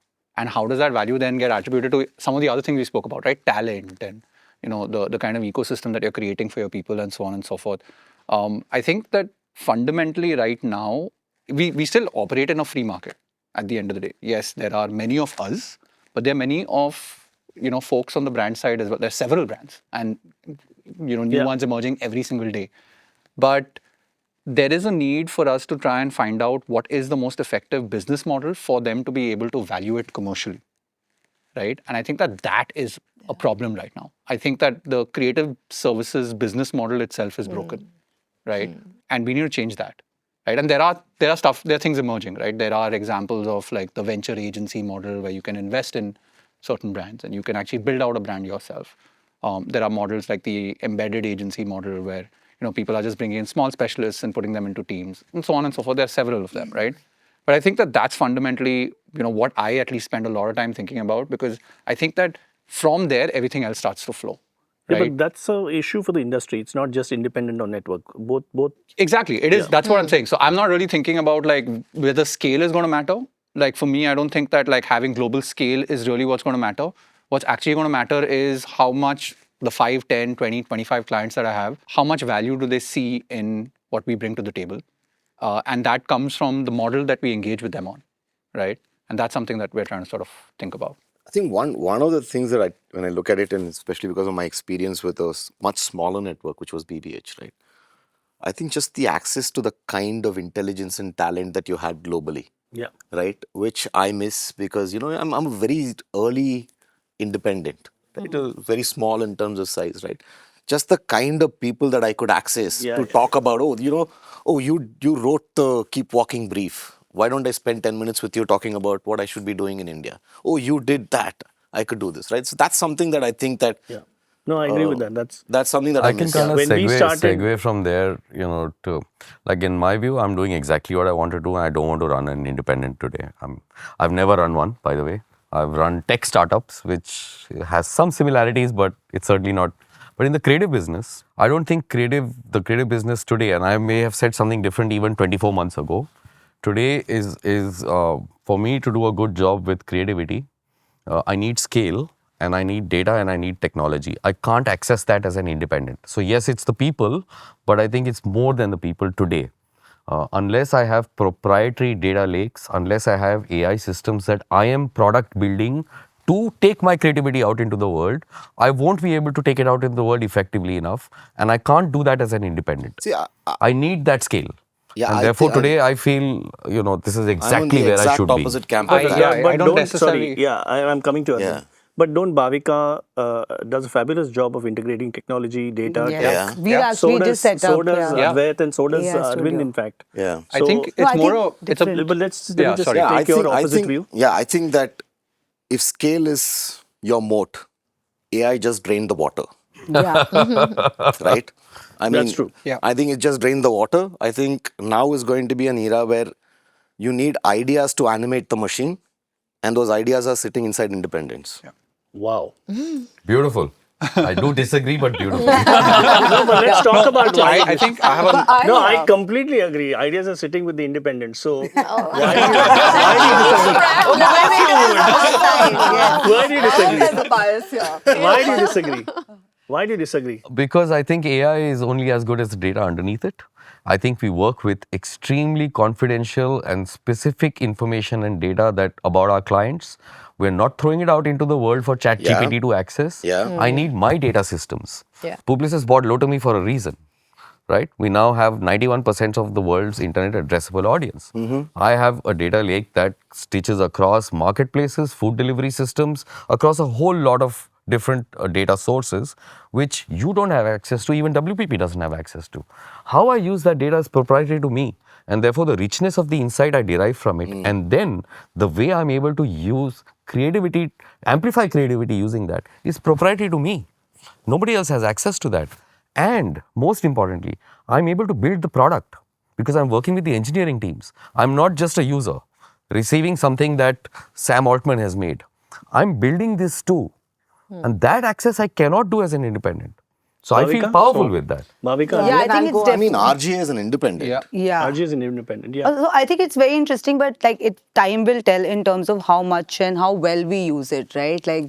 Definitely you have the data pools and they are very specific and people don't have access to it. But at the end of the day, even with the kind of information that we have with the AI systems, we just set up an AI studio for Google. So we have a lot of data that we have access to at this point. But I think it's definitely about the usage of it. Right. How you're going to course. use it in the future. Of course. In fact, the human insight, etc. So I think there's no way of knowing how powerful that data would be to actually arrive at the creative.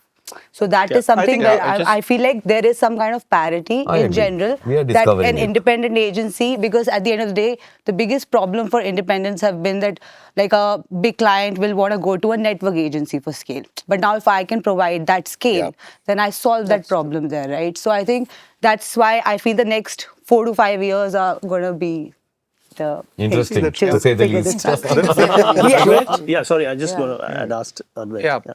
So I agree that AI is only as good as the data pipeline under it, but I also believe that AI is equally good with the people on top of it, right? Yes.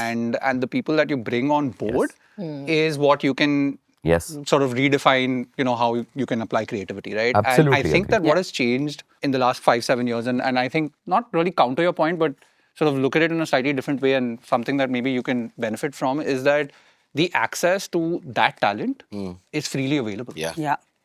Right? I can write to, anyone in the world.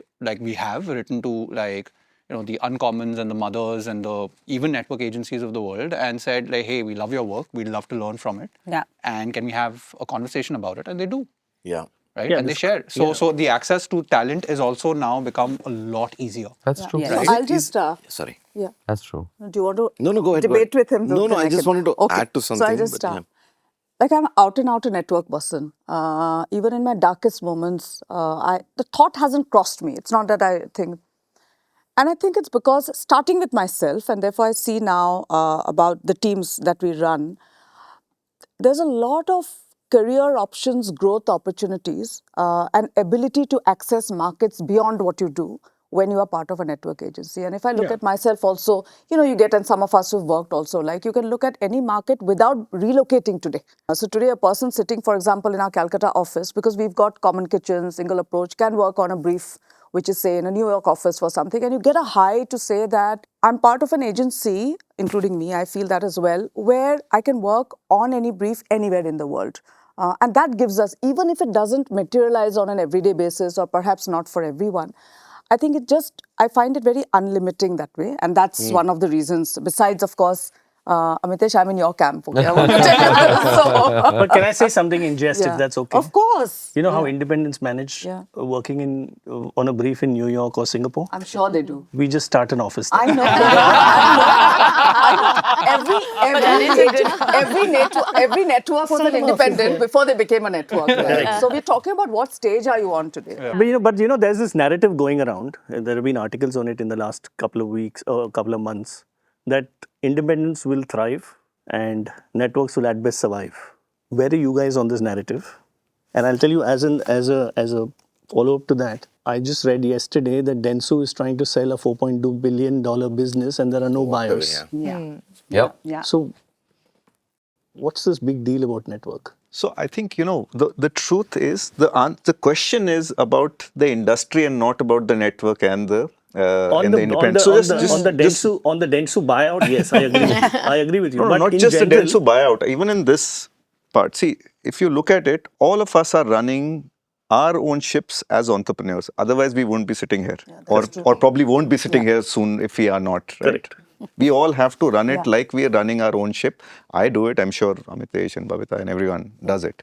The truth of the matter is, whether we agree or we don't, the truth of the matter is the access to whatever we can, the amount of R&D happening, the amount of resources, the moment we want to do something for a client. The truth is that even the client is changing on the other side. The chief marketing officer is the chief business officer. Now that person wants to deliver results. To deliver results, it cannot just be creative. You have to bring in a whole lot of other things.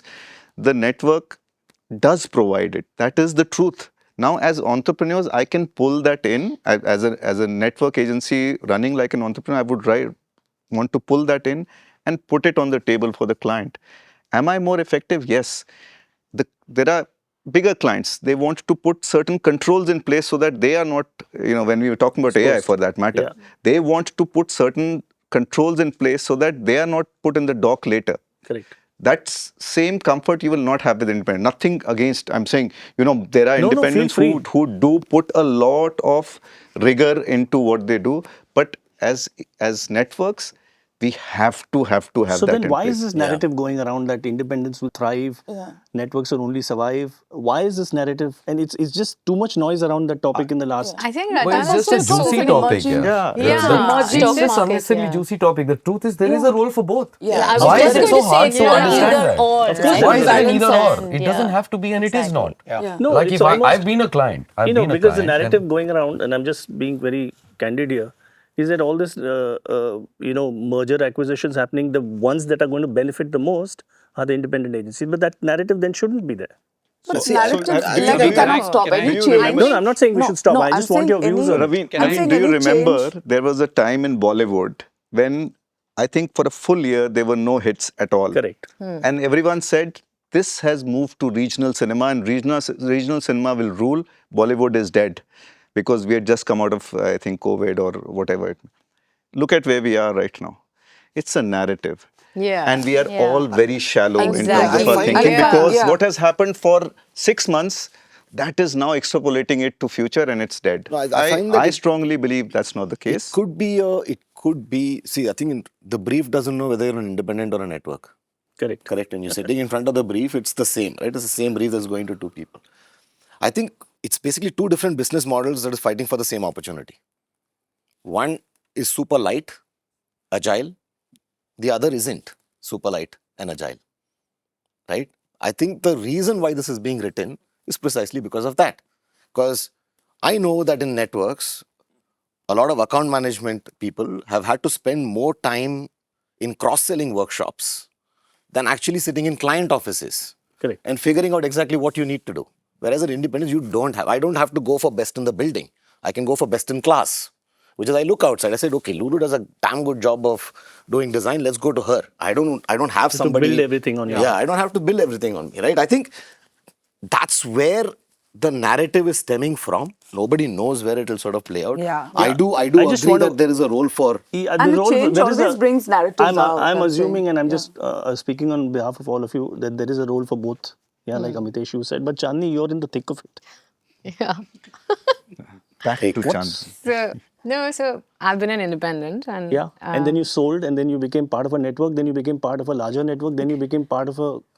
Sorry to say, but all of it, yes. sorry to say, but slightly confused. No, I think really I have to agree that what independents have is the ability that this year I'm not going to make money, my margins could take a big hit, and I'm going to invest in building a new capability because I know that I'm going to see a flywheel effect on that particular capability maybe a year out. That takes more time to do in a network, and I think the patience that a network has vis-a-vis when it's your own, it's two different things. But I think networks have a serious advantage also because I feel like today when I'm in a meeting and I was in a Lenovo meeting and we're trying to do this large tech campaign, I can pick up the phone, in a developer sitting out of Beijing or, sitting out of another part of America, and I'll be like, hey, I need to get this out. How do I get it? And I have a bouncing board to make that come to life. Also, one important, like obviously, and global mandates, as an independent, I never had access to that. So and that really shifts the needle. Like when you get access to that. Today, Connect Plus 22 Feet sits across like 6 network agencies, helping them become digital first. So the opportunity on the platform is just insane. And the relationships of each of these networks goes like, 30 years, 40 years. So very, very, massive opportunity. Also, I feel talent. What I experience as an independent and as a network, talent wants to work in network agencies is at least not. Okay, Arvind had a very sharp reaction. No, I'll tell you why. Arvind had a They very feel sharp more reaction. secure. I'm not. See, I've done both, right? Yeah. I'm not like trying to say something. No, feel free. Yeah, I'm just saying that I know that talent. Like if I tried to hire the guys I have today, they probably wouldn't have considered me when I was an indendent. But yes, Today they can. Today they do. Yeah. And I think that's been a big shift once, this has happened for me. So I'm just laying it out as how it's panned out for me. Yeah. Yeah. No, which is why I asked you. the Yeah, question. that Go back to your the- question, Naveen. Yeah, our businesses, you alluded to it, but I'm just repeating it. Yeah. Also as a percentage of our portfolio, a lot of it are global businesses and they're big businesses, which are also highly creative in nature. Yeah. So really, even for the creative team, some of those businesses, because overall as a global business, the budgets are far higher. You get a larger opportunity in terms of markets, etc. So it is a big high. So even from a business point of view, that I see as an advantage because going after businesses which don't have the scale is proving to be a challenge and you'll agree, because our costs are much higher, right, because of the scale. Babita's making sure you agree. I just want to bring in another perspective.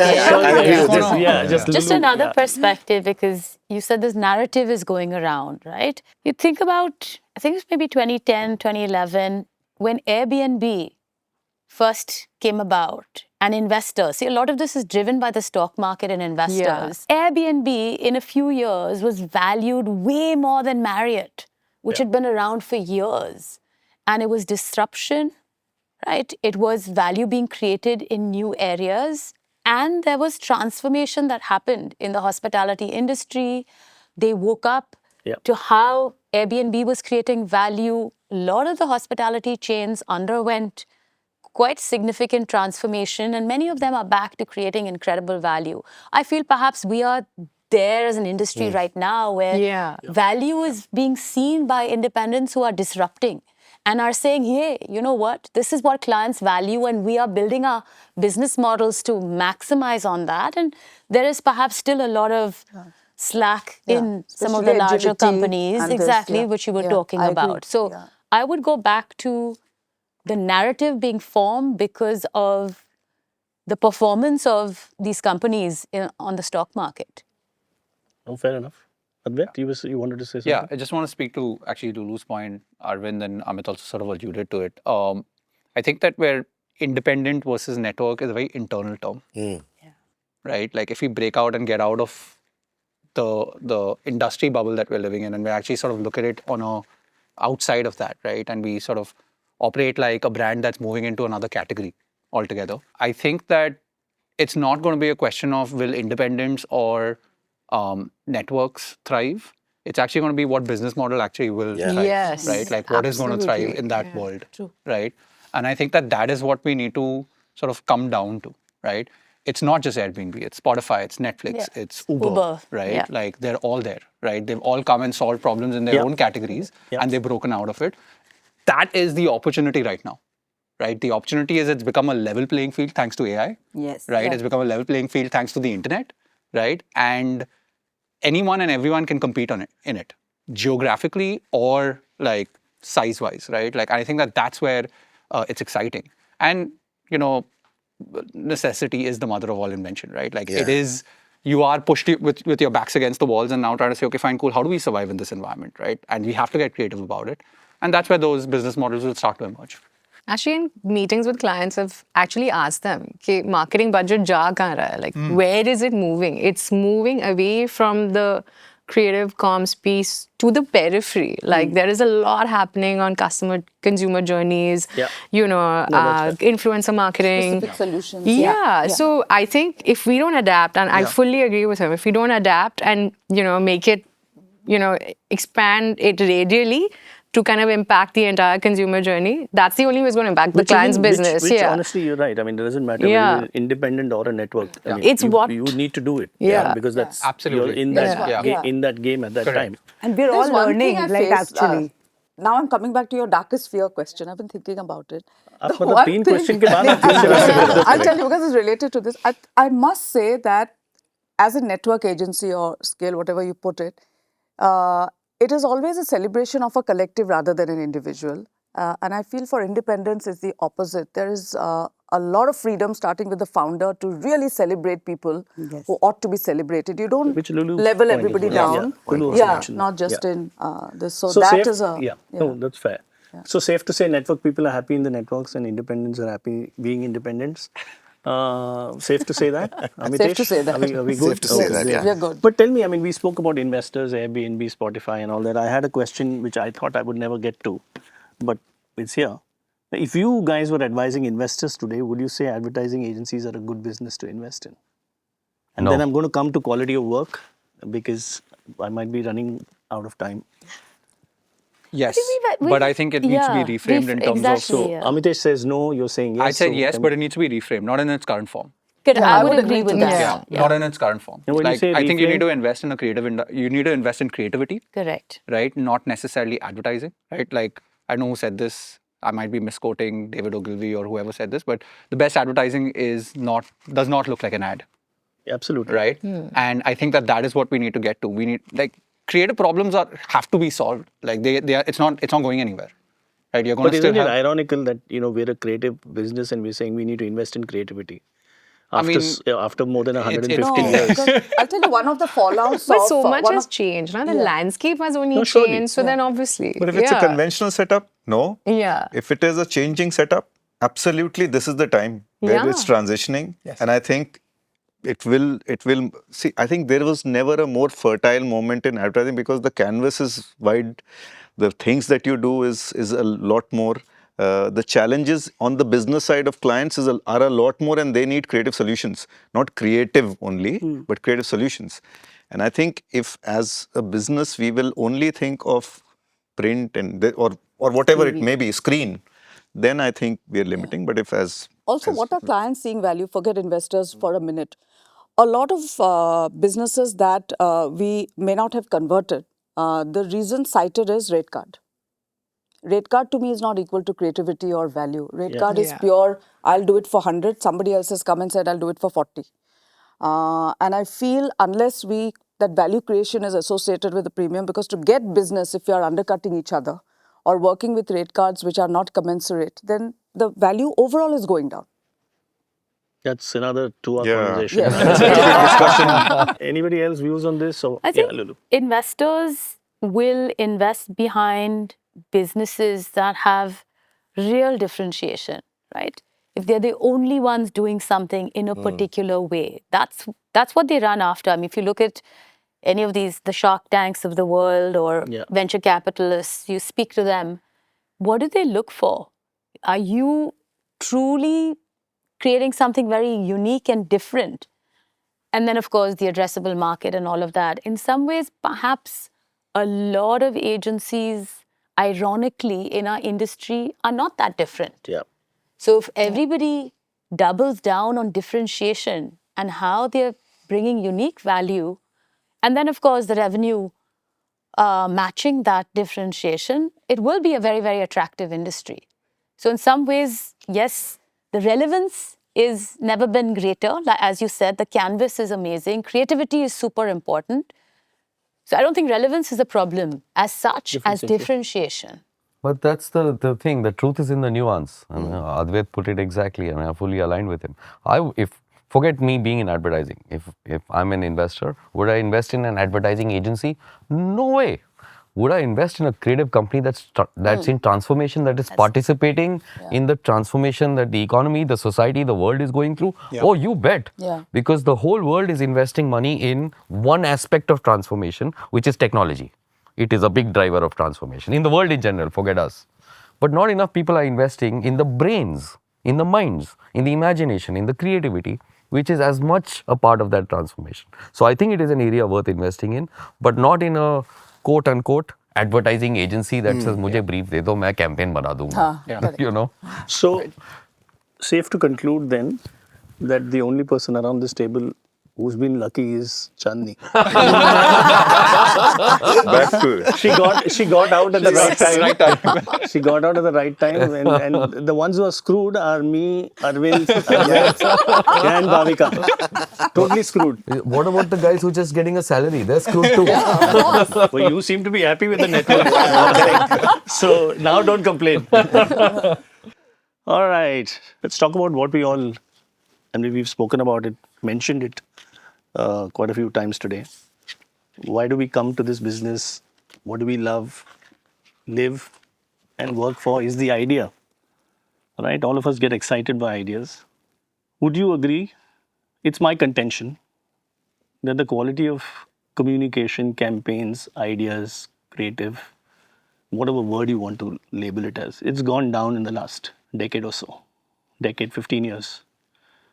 Because brands historically got built on big platform ideas, strategic ideas. They're not big creative ideas. Correct. Yeah, and you all are a elite bunch of people. I don't need to mention campaigns now. And all of this was based on a certain structure, which is, you saw the campaigns repeatedly, memory structures got created, so on and so forth.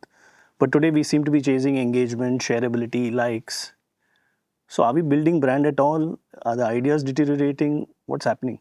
Yeah, I could. Please go for it. I just reframe your question a little bit before I try to answer it. I actually combined two because I'm running out of time. That's why maybe it's not making sense. Okay, then I'll speak faster. Yeah. No. Let's go.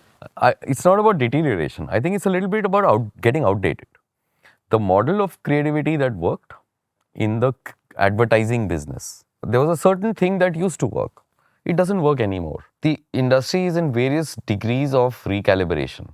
Some are ahead of the curve, some are with the curve, some are behind the curve. But what's happening is that a lot of the work is still modeled to a world where it used to be effective. So it's getting outdated. The quality of thinking is not the problem. It's how it's being manifested, where we have to learn faster. We have to do more stuff. I would argue that the quality of thinking also, I mean, I see good ads sometimes, but I'm like, okay, what's the strategic thought in this? But what do you define as an ad? You have to start there. No, I'm saying any piece A TVC is not an ad anymore to me. I don't think it's an ad. I don't think it's going to change the world. I don't think it's going to transform a business. I know. Neither is a tech platform that's going to show me something. I think that where I do tend to agree with you is the fact that what is worked about 15, 20 years back is not working with the same velocity today as it used to at that point of time. Especially in identity relevant categories, there was a time when you were ready to sort of do that, right? But where I do agree is that it has been proven with enough econometric modeling that you build mental availability over time, consistently build distinctive brand assets that will deliver growth, right? I think you do find that some conversations don't start there. Yeah. They start at give me engagement. likes. Which is a wrong place to start. And you end up spending 2 months trying to tell them that it's great, awesome, but let's start here. And eventually you'll get to engagement, you'll get to, the other bits. Engagement is the output of a certain input. For sure. Which has to be both strategic and creative. It just can't be, some idea that has no anchor. So why is engagement a bad word? No, it's not When bad we are word. saying creativity is a good word, engagement is an output of creativity. I think the yardstick we are putting out there is... Sorry, let me just qualify that. My point is that it shouldn't stop at engagement.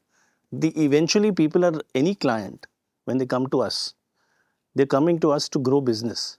Right? Exactly. That conversation's gone out of the window. Exactly. So I think it's only stopping at engagement and likes Or and is shares. it starting with engagement rather than brand? I'm just building no, on your starting, question stopping, too. there's no other conversation. Yeah. But why is that happening? Because they think we can't do actually- anything else.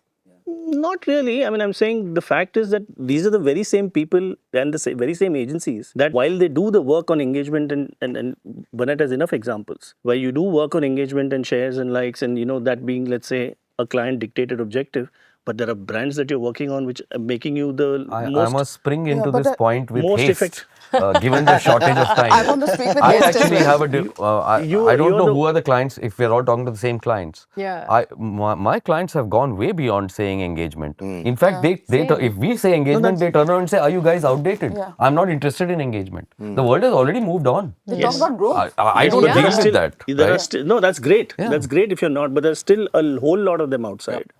Whole lot of them outside But who are Naveen, still, which is why my contention again, and I'd like your views on it. We've become an agency of an industry of small ideas. But are they small? Naveen, I'll just build on to this. Because where is the consumer behavior shifting? We have to move to that, right? Today with quick commerce, the way we purchase, and I'm talking personal example now, right? You want something, say yogurt, and I did that. And straight away what came onto were XYZ, whatever. It was not a brand that I even used. Beautiful packaging, beautiful. It looked like a cream that I would use on my face and not yogurt. It was at twice the premium and I bought it. Used it, loved the taste. Now I put in the name of the brand and I buy the brand. Now, if I look at that purchase cycle, it's completely disrupted. I actually started with conversion because of design. So I'm just saying, maybe in our lexicon, we wouldn't even consider design as big. We would consider it as a small part of it. But to me, it was that. So I feel that today, consumers buy into things with design, with engagement, with seeing something out there, which is not just starting with storytelling the way we used to, because people don't, especially Gen Z, they don't look at ads like we used to, because there's so many other channels of this. So to us, growth solutions are important, and I feel the industry is not perhaps looking at how do we acknowledge and how do we bring to stage these growth solutions. Perhaps we are still celebrating what are the big ideas, which are storytelling, etc. And they will become fewer in number. If you're seeing 10, believe me, they'll become 2 as we go into the future. Because that's not the... So the yogurt you bought was a product?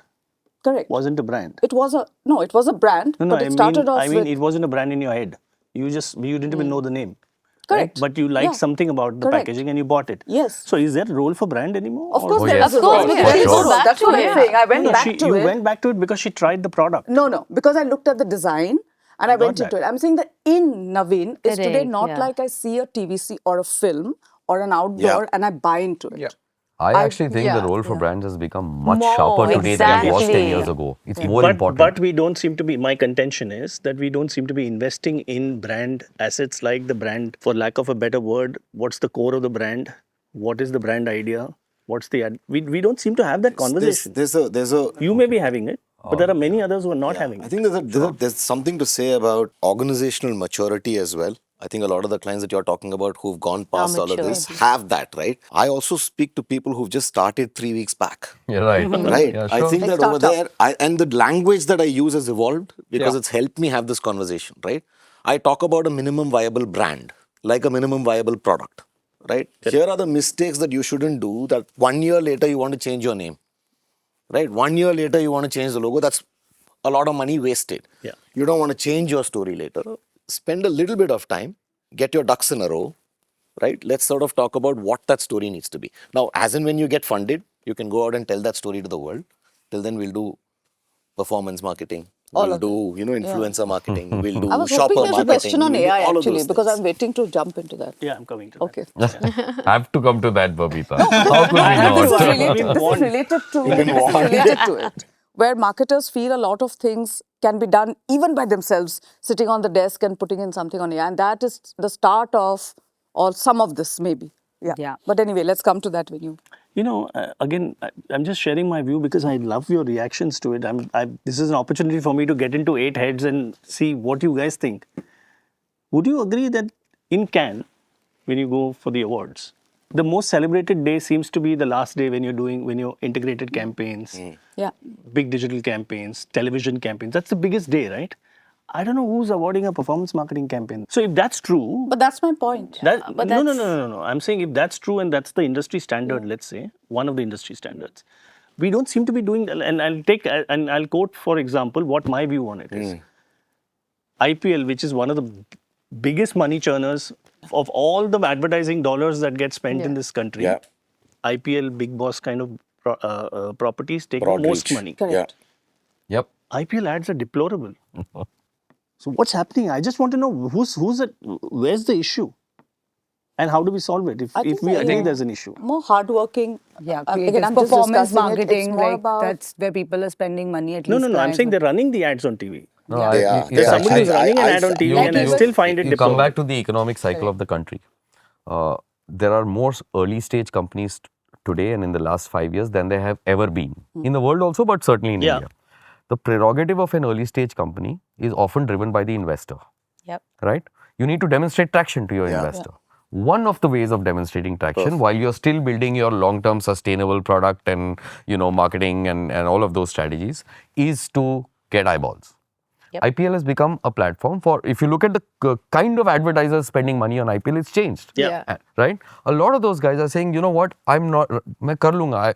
The time for the brand will come, rightly or wrongly. That's the way they are thinking. What I need right now is I need a spike in awareness. I need eyeballs. This is a great platform to do it.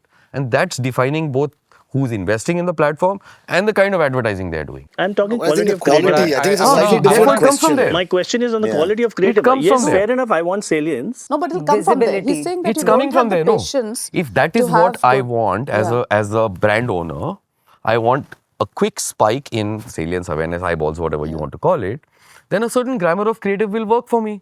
Logo 5 बार दिखा दिया तो आ गया ना मेरे को. Because the person has also because not my gone view through is that not to journey. build this. Yes. But as advertising practitioners, what do we feel about it? It's not great. Yeah. It's not great. It's Yeah, not I mean, great. that's the point. It's not right? great at So all. we I spoke find about why you all joined advertising. Yeah, see, not there great. is When a- you're there is a- 22 But there years were old. good campaigns also, yeah. Sorry? I mean, I used to, I love the Dream 11 campaigns. I think There very are good like- work is also No, I'm happening. just It's saying not very that few. all of it No, is. even if you just take Yeah. IPL 5-6 years ago Yeah. to today, and I'm just using IPL as one example. Yeah. It's in general on television. I don't watch much of it, but whatever it's there. 5-6 years ago, 7 years ago, you had the Swiggy Gulab Jamuns, all of that that built business for Swiggy. Swiggy at that time was not advertising. That was their first ad they ever ran, and they ran it on IPL as a platform because it gives you the reach and the eyeballs. But they made sense, Yeah. and it was a good piece. It's not there anymore. Dream 11 is one beautiful example out of a lot of stuff that's... Yeah. I'm saying, why is it that we can't create? We're all creating for IPL. No, so I we think don't seem to- sometimes I'll tell you, I think sometimes what's happening is that, especially in a big stage like IPL, right? Your brief starts with a celebrity, not an idea, right? And that's a constraint. You say that, okay, what can I get this person to do?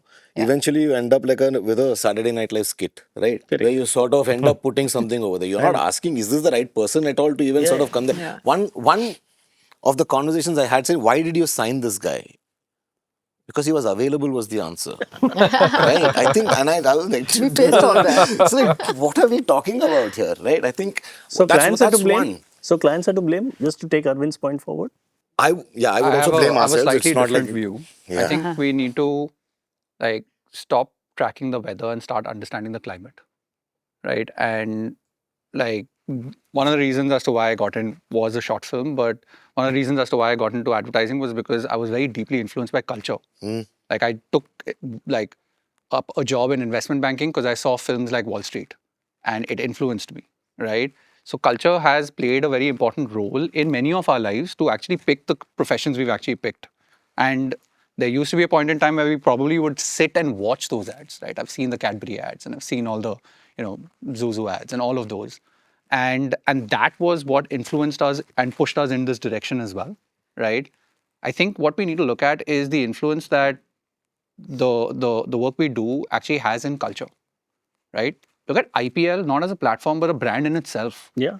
Right? Or Big Boss, which was the other example that you used, that IP itself is a brand. It's entertainment, it's culture. We choose to watch that. And then there are brands seeking an opportunity to exist on that platform, right? But what if the brand itself could, in some shape and form, be the provider of capital to influence culture? No, and Right? it doesn't have to be either or. It doesn't have to be, but I'm saying that that's the opportunity that lies ahead, right? So the quality of creative in IPL is one thing, and everyone's fighting for that sameness in that world, and there will be a few that will stand out, there will be a few that wouldn't. But I think the opportunity is beyond the IP. platform itself, right? No, except that the platform, unfortunately, is important. It in is, but today's day and if you age. look at the reality we're living in right now, we're moving from a monoculture to like a microculture, right? Like there used to be a time we used to all tune in at 9 p.m. to watch KBC. Yeah. Right? But we aren't anymore, right? You could be, watching a live stream on, your favorite social media platform, or you could be watching television, or you could be like roaming around on the streets and seeing something on some digital outdoor platform, right? We become media agnostic. So the opportunities to build the brand and apply that creativity, I think, goes way beyond the existing platforms that we traditionally think. And I'm saying, in fact, that other platforms, you tend to see some great stuff. Yeah. But the platform which has the maximum reach in the country, you see stuff that's not great. And It's sadly, a choice that we're making. It's giving advertising a very bad name. No, I also think that there are constraints, right? Yeah. You get 20 seconds. You've got a celebrity. Now you're paying per second. Now you say that, oh, can I, this Squeeze absurd in everything, notion yeah. that you have to start with the logo. There are things that, these are conversations that are real conversations, right? But Arvind, it happens in the Super Bowl, no? They I was manage just it. going to say So that. that's yeah. a great, so exactly the model that you sort of follow, right? There are some who excel, right? You take credit But there are- advertising. Yeah, Credit very advertising good. is Super Bowl advertising, right? You take a celebrity, you get the celebrity to, you get Evander Holyfield to go back and give the piece of ear to Mike Tyson, right? That's what happens in the Super Bowl, right? That's the model, because you want something so spiky that it's going to feel different, but that has a little bit more time. Huh? Sure. I'm saying But you're 20 just- seconds are generous, 15 seconds are more the reality. I think IPL has had that phase where, the first those crypto guys went on for 3 years and the gaming guys came on, and their maturity, like really, I think what you said made a lot of sense. No, I don't know if it's they're just not, no, but it's also our job as industry leaders to be able Say to that. educate them on what sort of advertising needs to be created. Absolutely. You have to do a 20-seconder, but you don't have to do a bad one. That's a choice we make. Or why do it at all? Or why Like, do it why at not? all? No, that's a separate point, Advait, and I'm not disagreeing with you. That's a separate point. If you But that do will it, do take it a well. while for Naveen, people to start thinking that way, because fortunately or unfortunately, like I said, these are the reach mediums that are available today in the country. Yeah. Right? What my interpretation, again, this is my interpretation, and I'd like your views on it. The 20-second filter or constraint, let's put it that way, has reduced advertising to a joke. Yes. To a large extent. Yes. It's all humor. Do we believe that the joke is the best way to utilize a 20-seconder? Humor is just one emotion, right? There are Sorry, I was multiple saying use emotions. of humor. Just to Yeah, clarify. use of of humor. humor, yeah. Use of Okay. humor. They use It's a sad, I don't like it either. We're just relying on that grammar of expression over everything else far too much. Because I can sit here and tell you a joke in 20 seconds. I have just filmed that. But In a way. forget advertising. If you look at memes and reels, look at Instagram. A lot of the stuff, one of the easier ways for an influencer to get traction is to say funny stuff, right? Funny cat videos are the biggest videos on YouTube. So partly, yes, I lament as a purist creative lover of advertising, I lament it. But I also see that in culture, that genre of a way to get attention is really working, Yeah, but there are... So, Also, it de-stresses. I I'm just saying I would separate content that I see like memes, etc. from this, which is a purist, because truly after hard days of work, when I see that, I love cats, so maybe I'm biased, but so let's say dogs, or let's say babies, or let's say somebody just eating something and just whatever. I don't know, I just mindlessly watch and I feel relaxed. So there's a role, I think, in today's fast-paced world for that.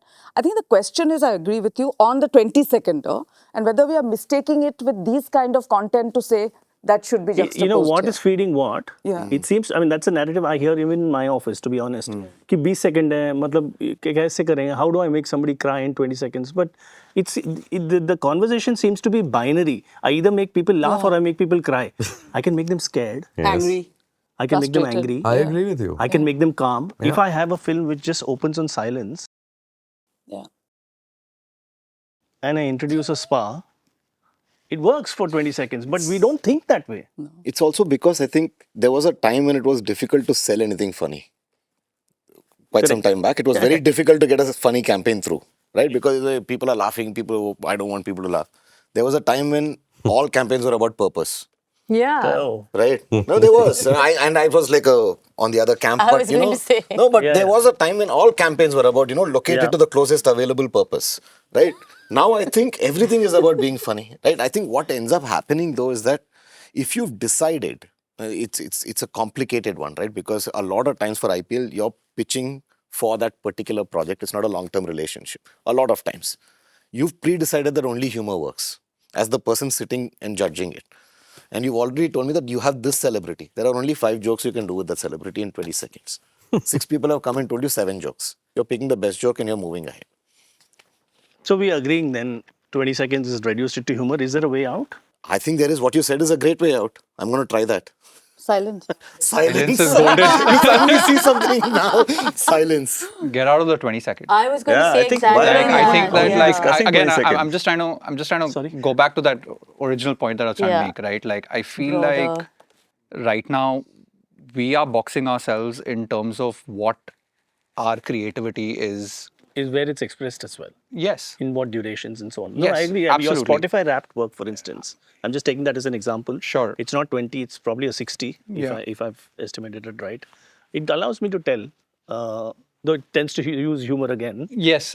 And that's a playbook, right? And that's a playbook that we want to break out of. And that what I'm trying to say is that like now it's about using your creativity as a cultural object, right? It could be a place, it could be a experience, it could be a application, it could be a game. The issue on that, Advait, and this is just maybe I'm little old, is reach. How do you get more and more people to experience that experience? And this is the last I remaining monoculture. I don't disagree. think so. Even I disagree I disagree. on Yeah, that. we should Yeah. chat. We should chat offline because, like, I mean, if you look at like, I don't know, like anyone on YouTube right now, right?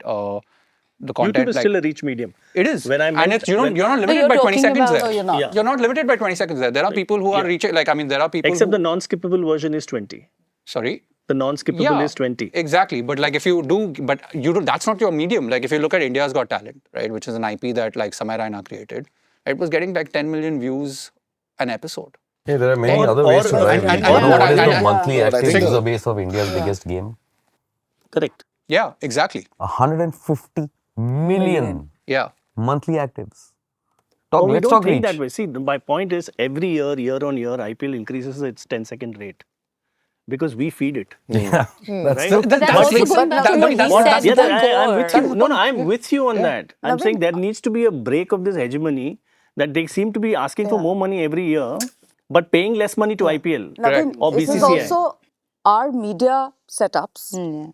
For network, again, we have media that we can collaborate. So I'm just saying overall, our media setups or media companies or this who provide media plans to clients, do they even believe in the power of creativity or what it brings? I feel meetings happen in isolation most times. So the media plan is sold even before a Another brief is 2-hour issued. topic.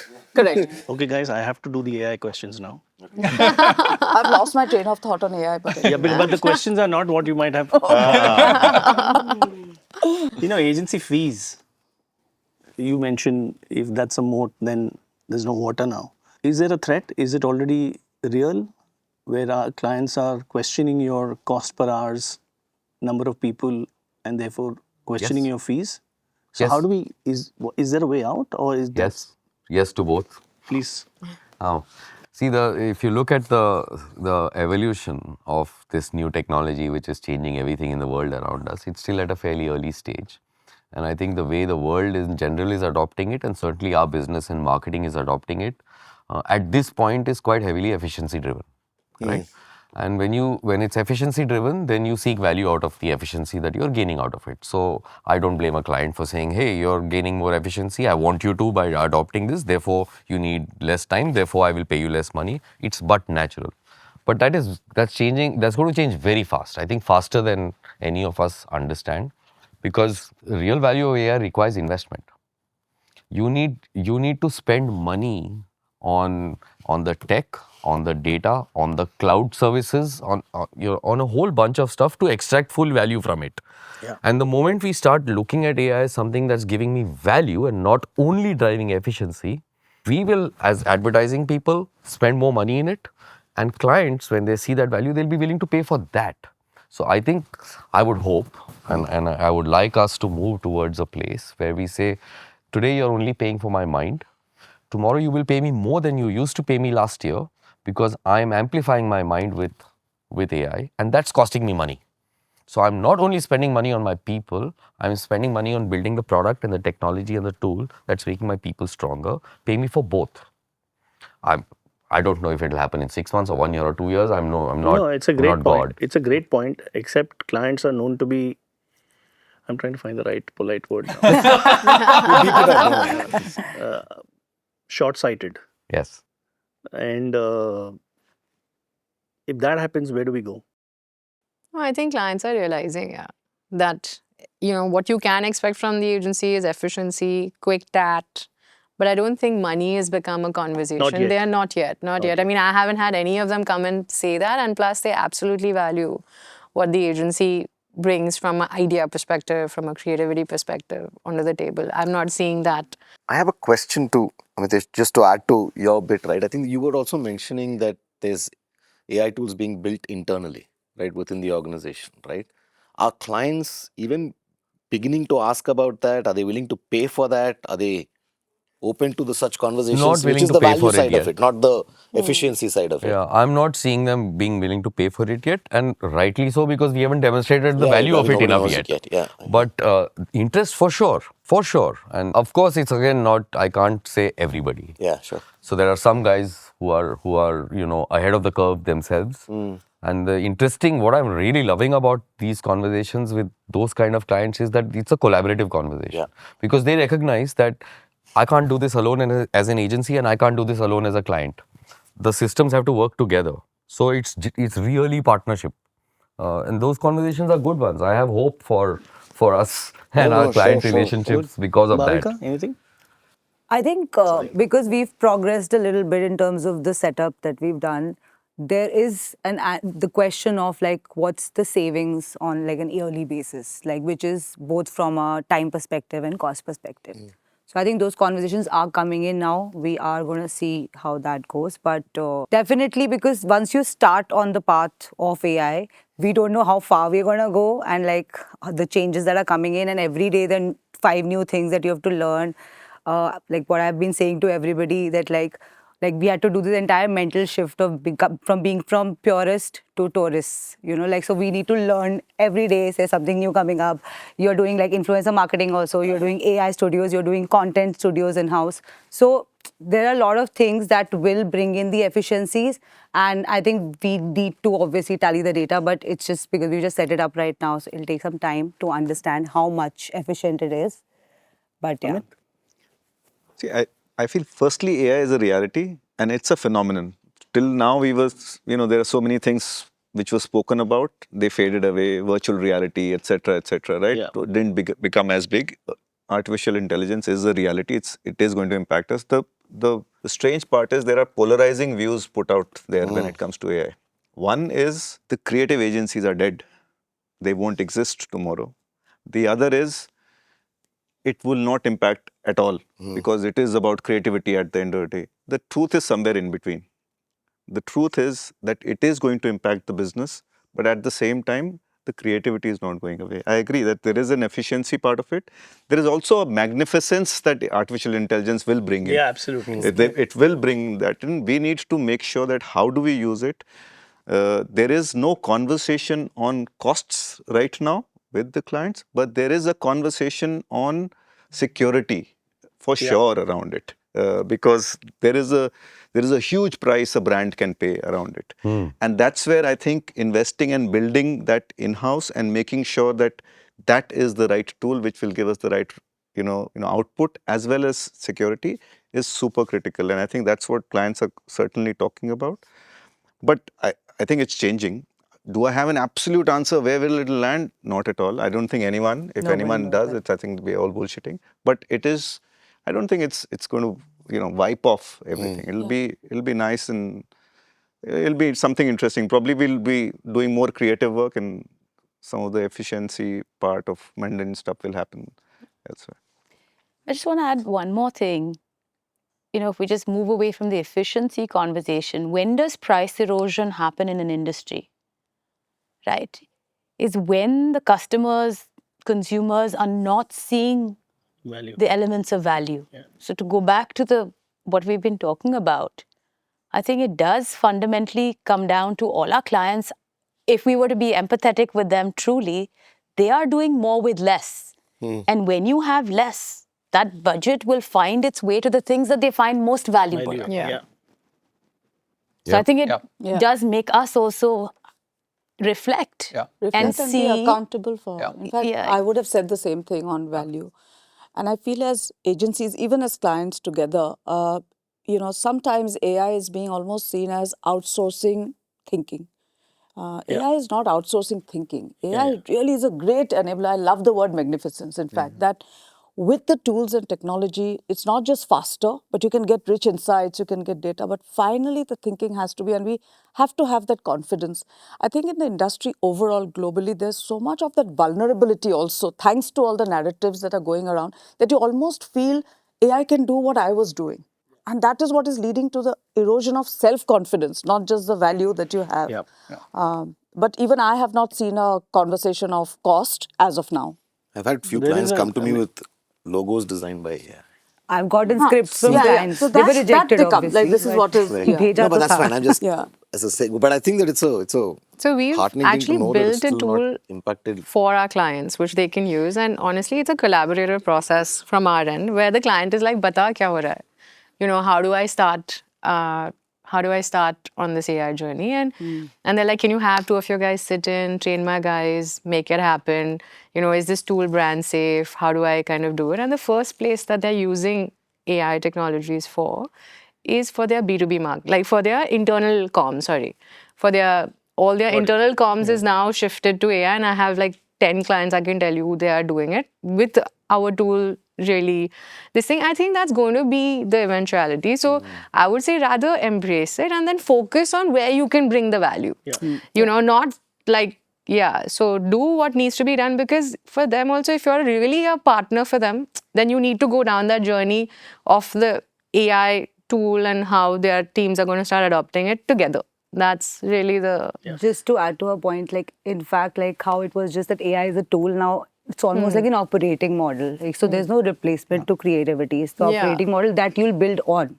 So on everything, exactly. Idea is still the cake. That we believe, right? So That is the truth. I mean, it's an all enabler. of us. yeah.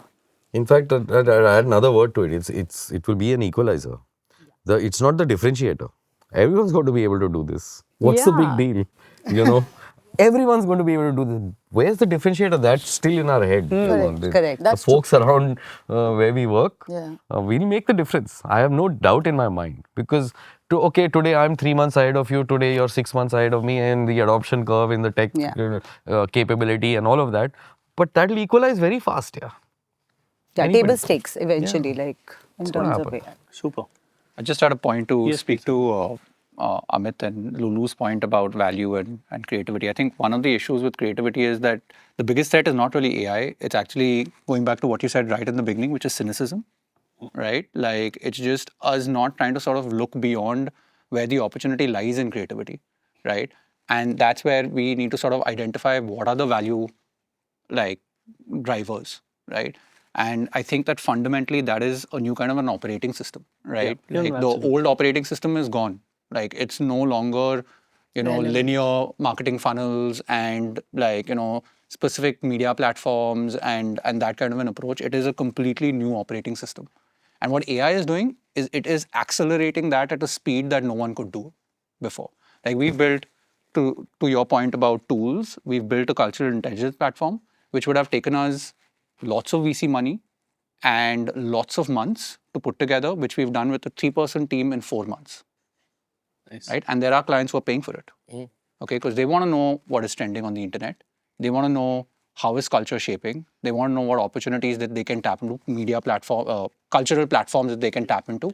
And all of that is available through like tools that AI is pulling from and using data pipelines to be able to tell you in smart ways how you can actually apply your creativity. Super. Now I have here questions for each of you individually. Oh boy. Oh my God. Harmless questions. Oh my God, that is. We believe No, you. really very harmless. I think Chandni's had her fair share of Exactly. That's a very understated way. Chandni has no reason to complain. She's the only billionaire. I was just going to say, when She's you surprising all of us. Women started at the age of 3. Yeah, the billionaire and a child model at the age of 3. God. Can't forget that. That's how I'm going to remember you and call you. Anyway, let's start with Lulu this time. Oh my goodness. Again. Lulu, you work deeply on mentoring women. From your experience, what structural shift most accelerates women into real positions of power? What really needs to shift structurally so that women can be in positions, more women can be in positions of power? I'd say 2 things. I think from an India perspective, it's also societal change around women working, contributing.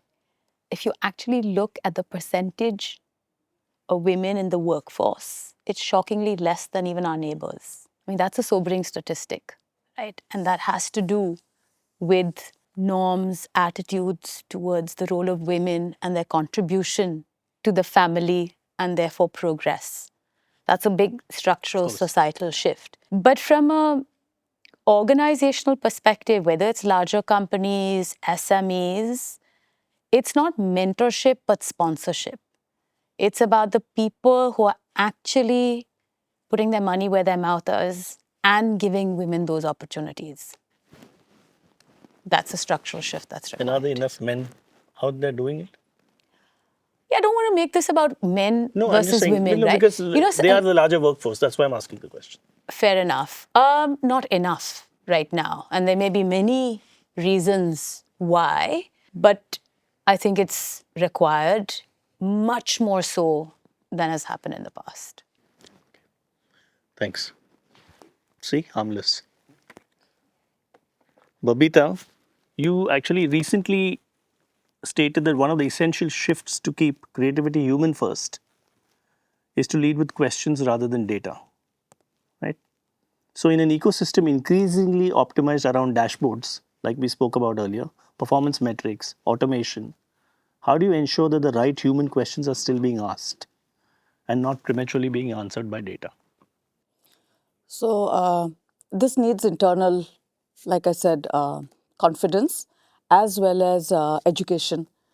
Because the way you use AI, and we also have our proprietary AI, or your personal AI, whatever you're using, the instinctive thing is to not ask questions, but to expect an answer, right? So you ask a very mundane question, which is almost like waiting for a solution to be given.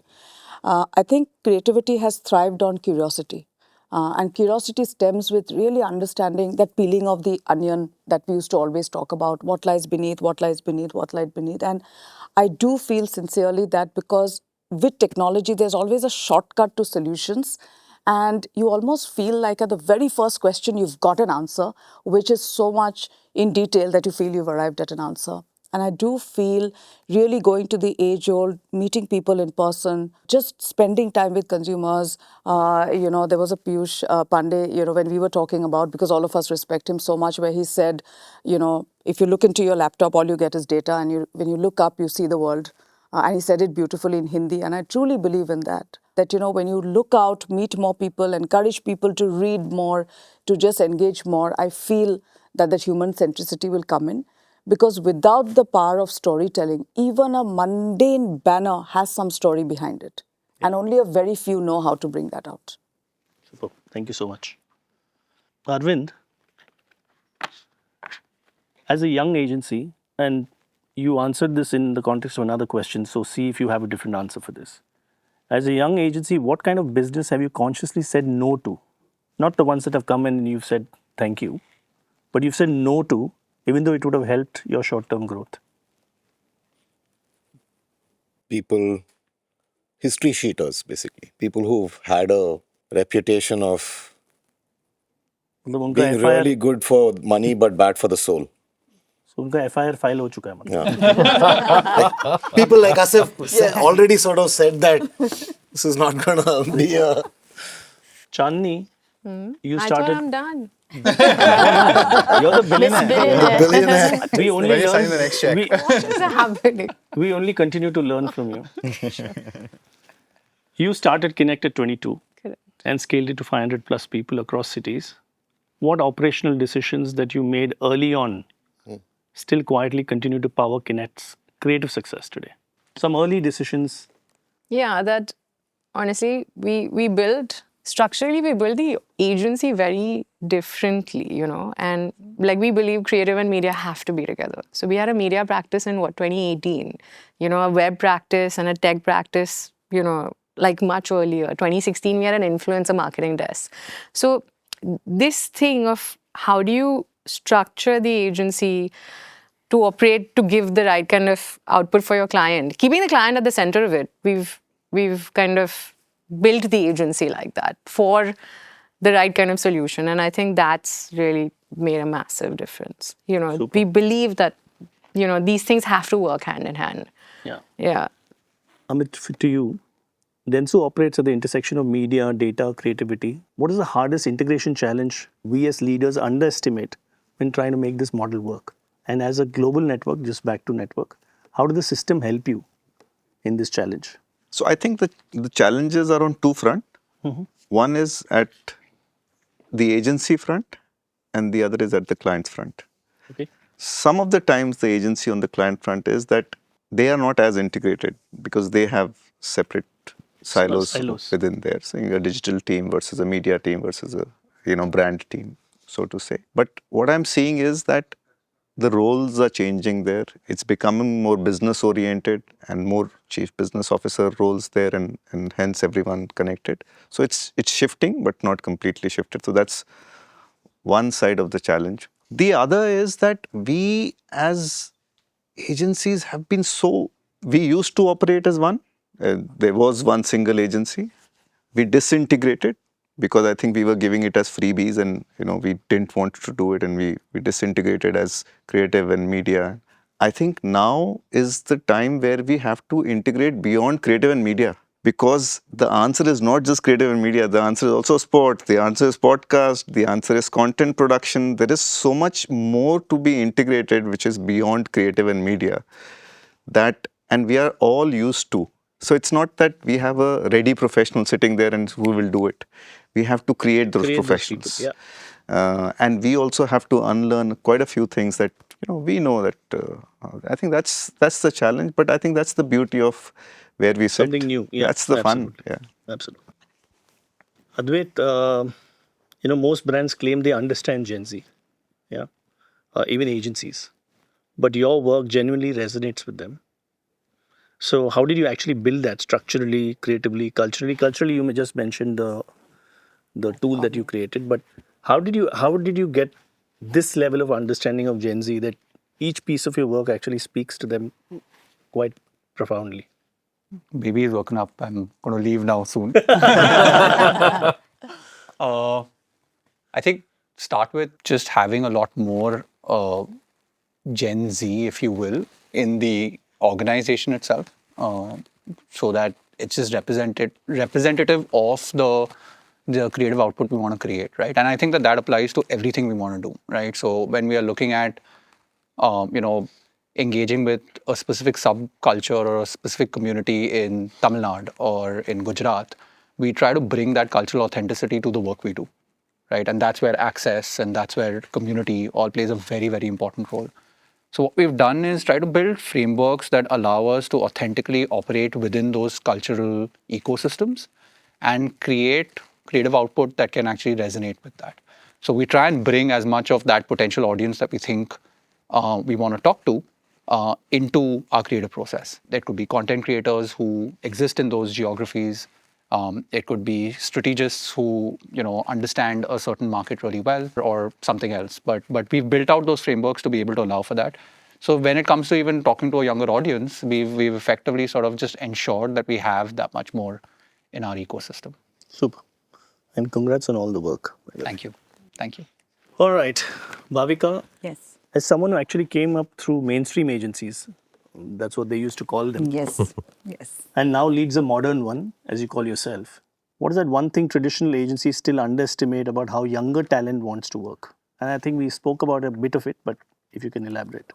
I think from our perspective, I feel that younger people, like, they have a mind of their own in terms of, like, they value some things, like, which we spoke about earlier, right? Like that they value work-life balance. They want to do other things. And I think agencies have to empower, people to, like, have those different kind of things that they want to do.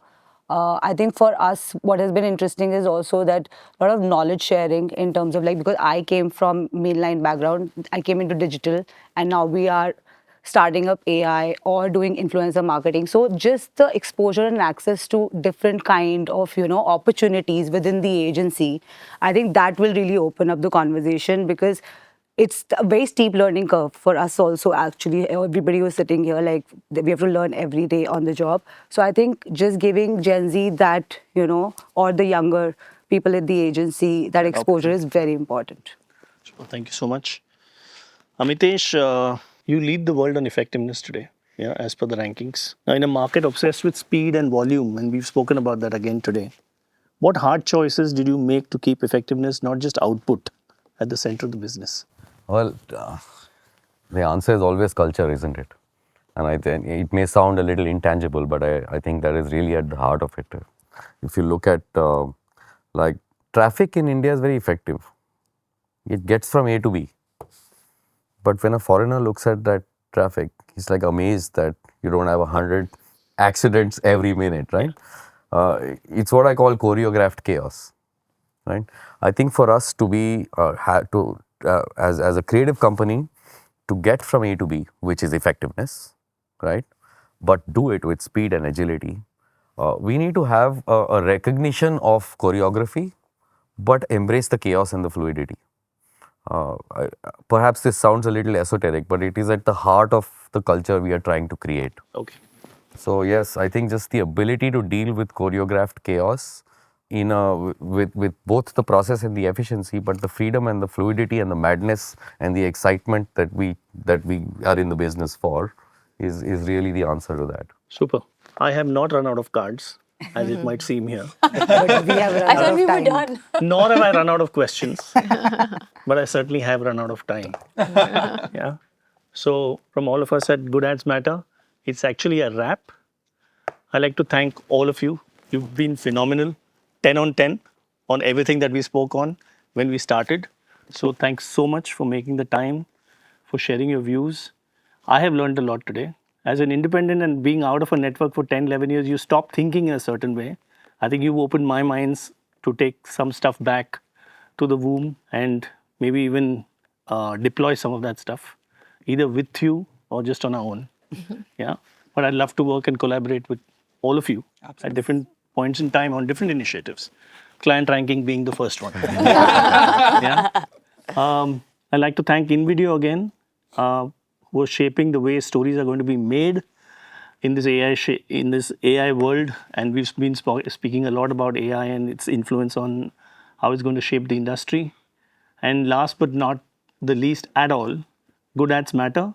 Thanks for doing these roundtables, because they're a huge source of inspiration, not just for people in the industry, but for people who may be thinking of actually coming and joining this industry. And one thing that I picked up today, which should give you a lot of reassurance, if I might say, is that each one of these people, when they've spoken, they've always spoken people first. They are people first leaders, and that's the quality of leadership that you get in companies or in this advertising industry.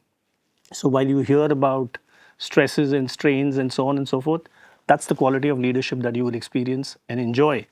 So keep an open mind and join the industry. So once again, thanks a lot to Good Ads Matter.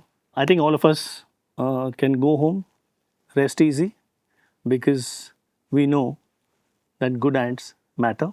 This is me, Naveen Talreja, signing off for Good Ads Matter at the agency Business Heads Roundtable 2026. Thank you. Thank you. Great. Thank you guys. Good job, Naveen.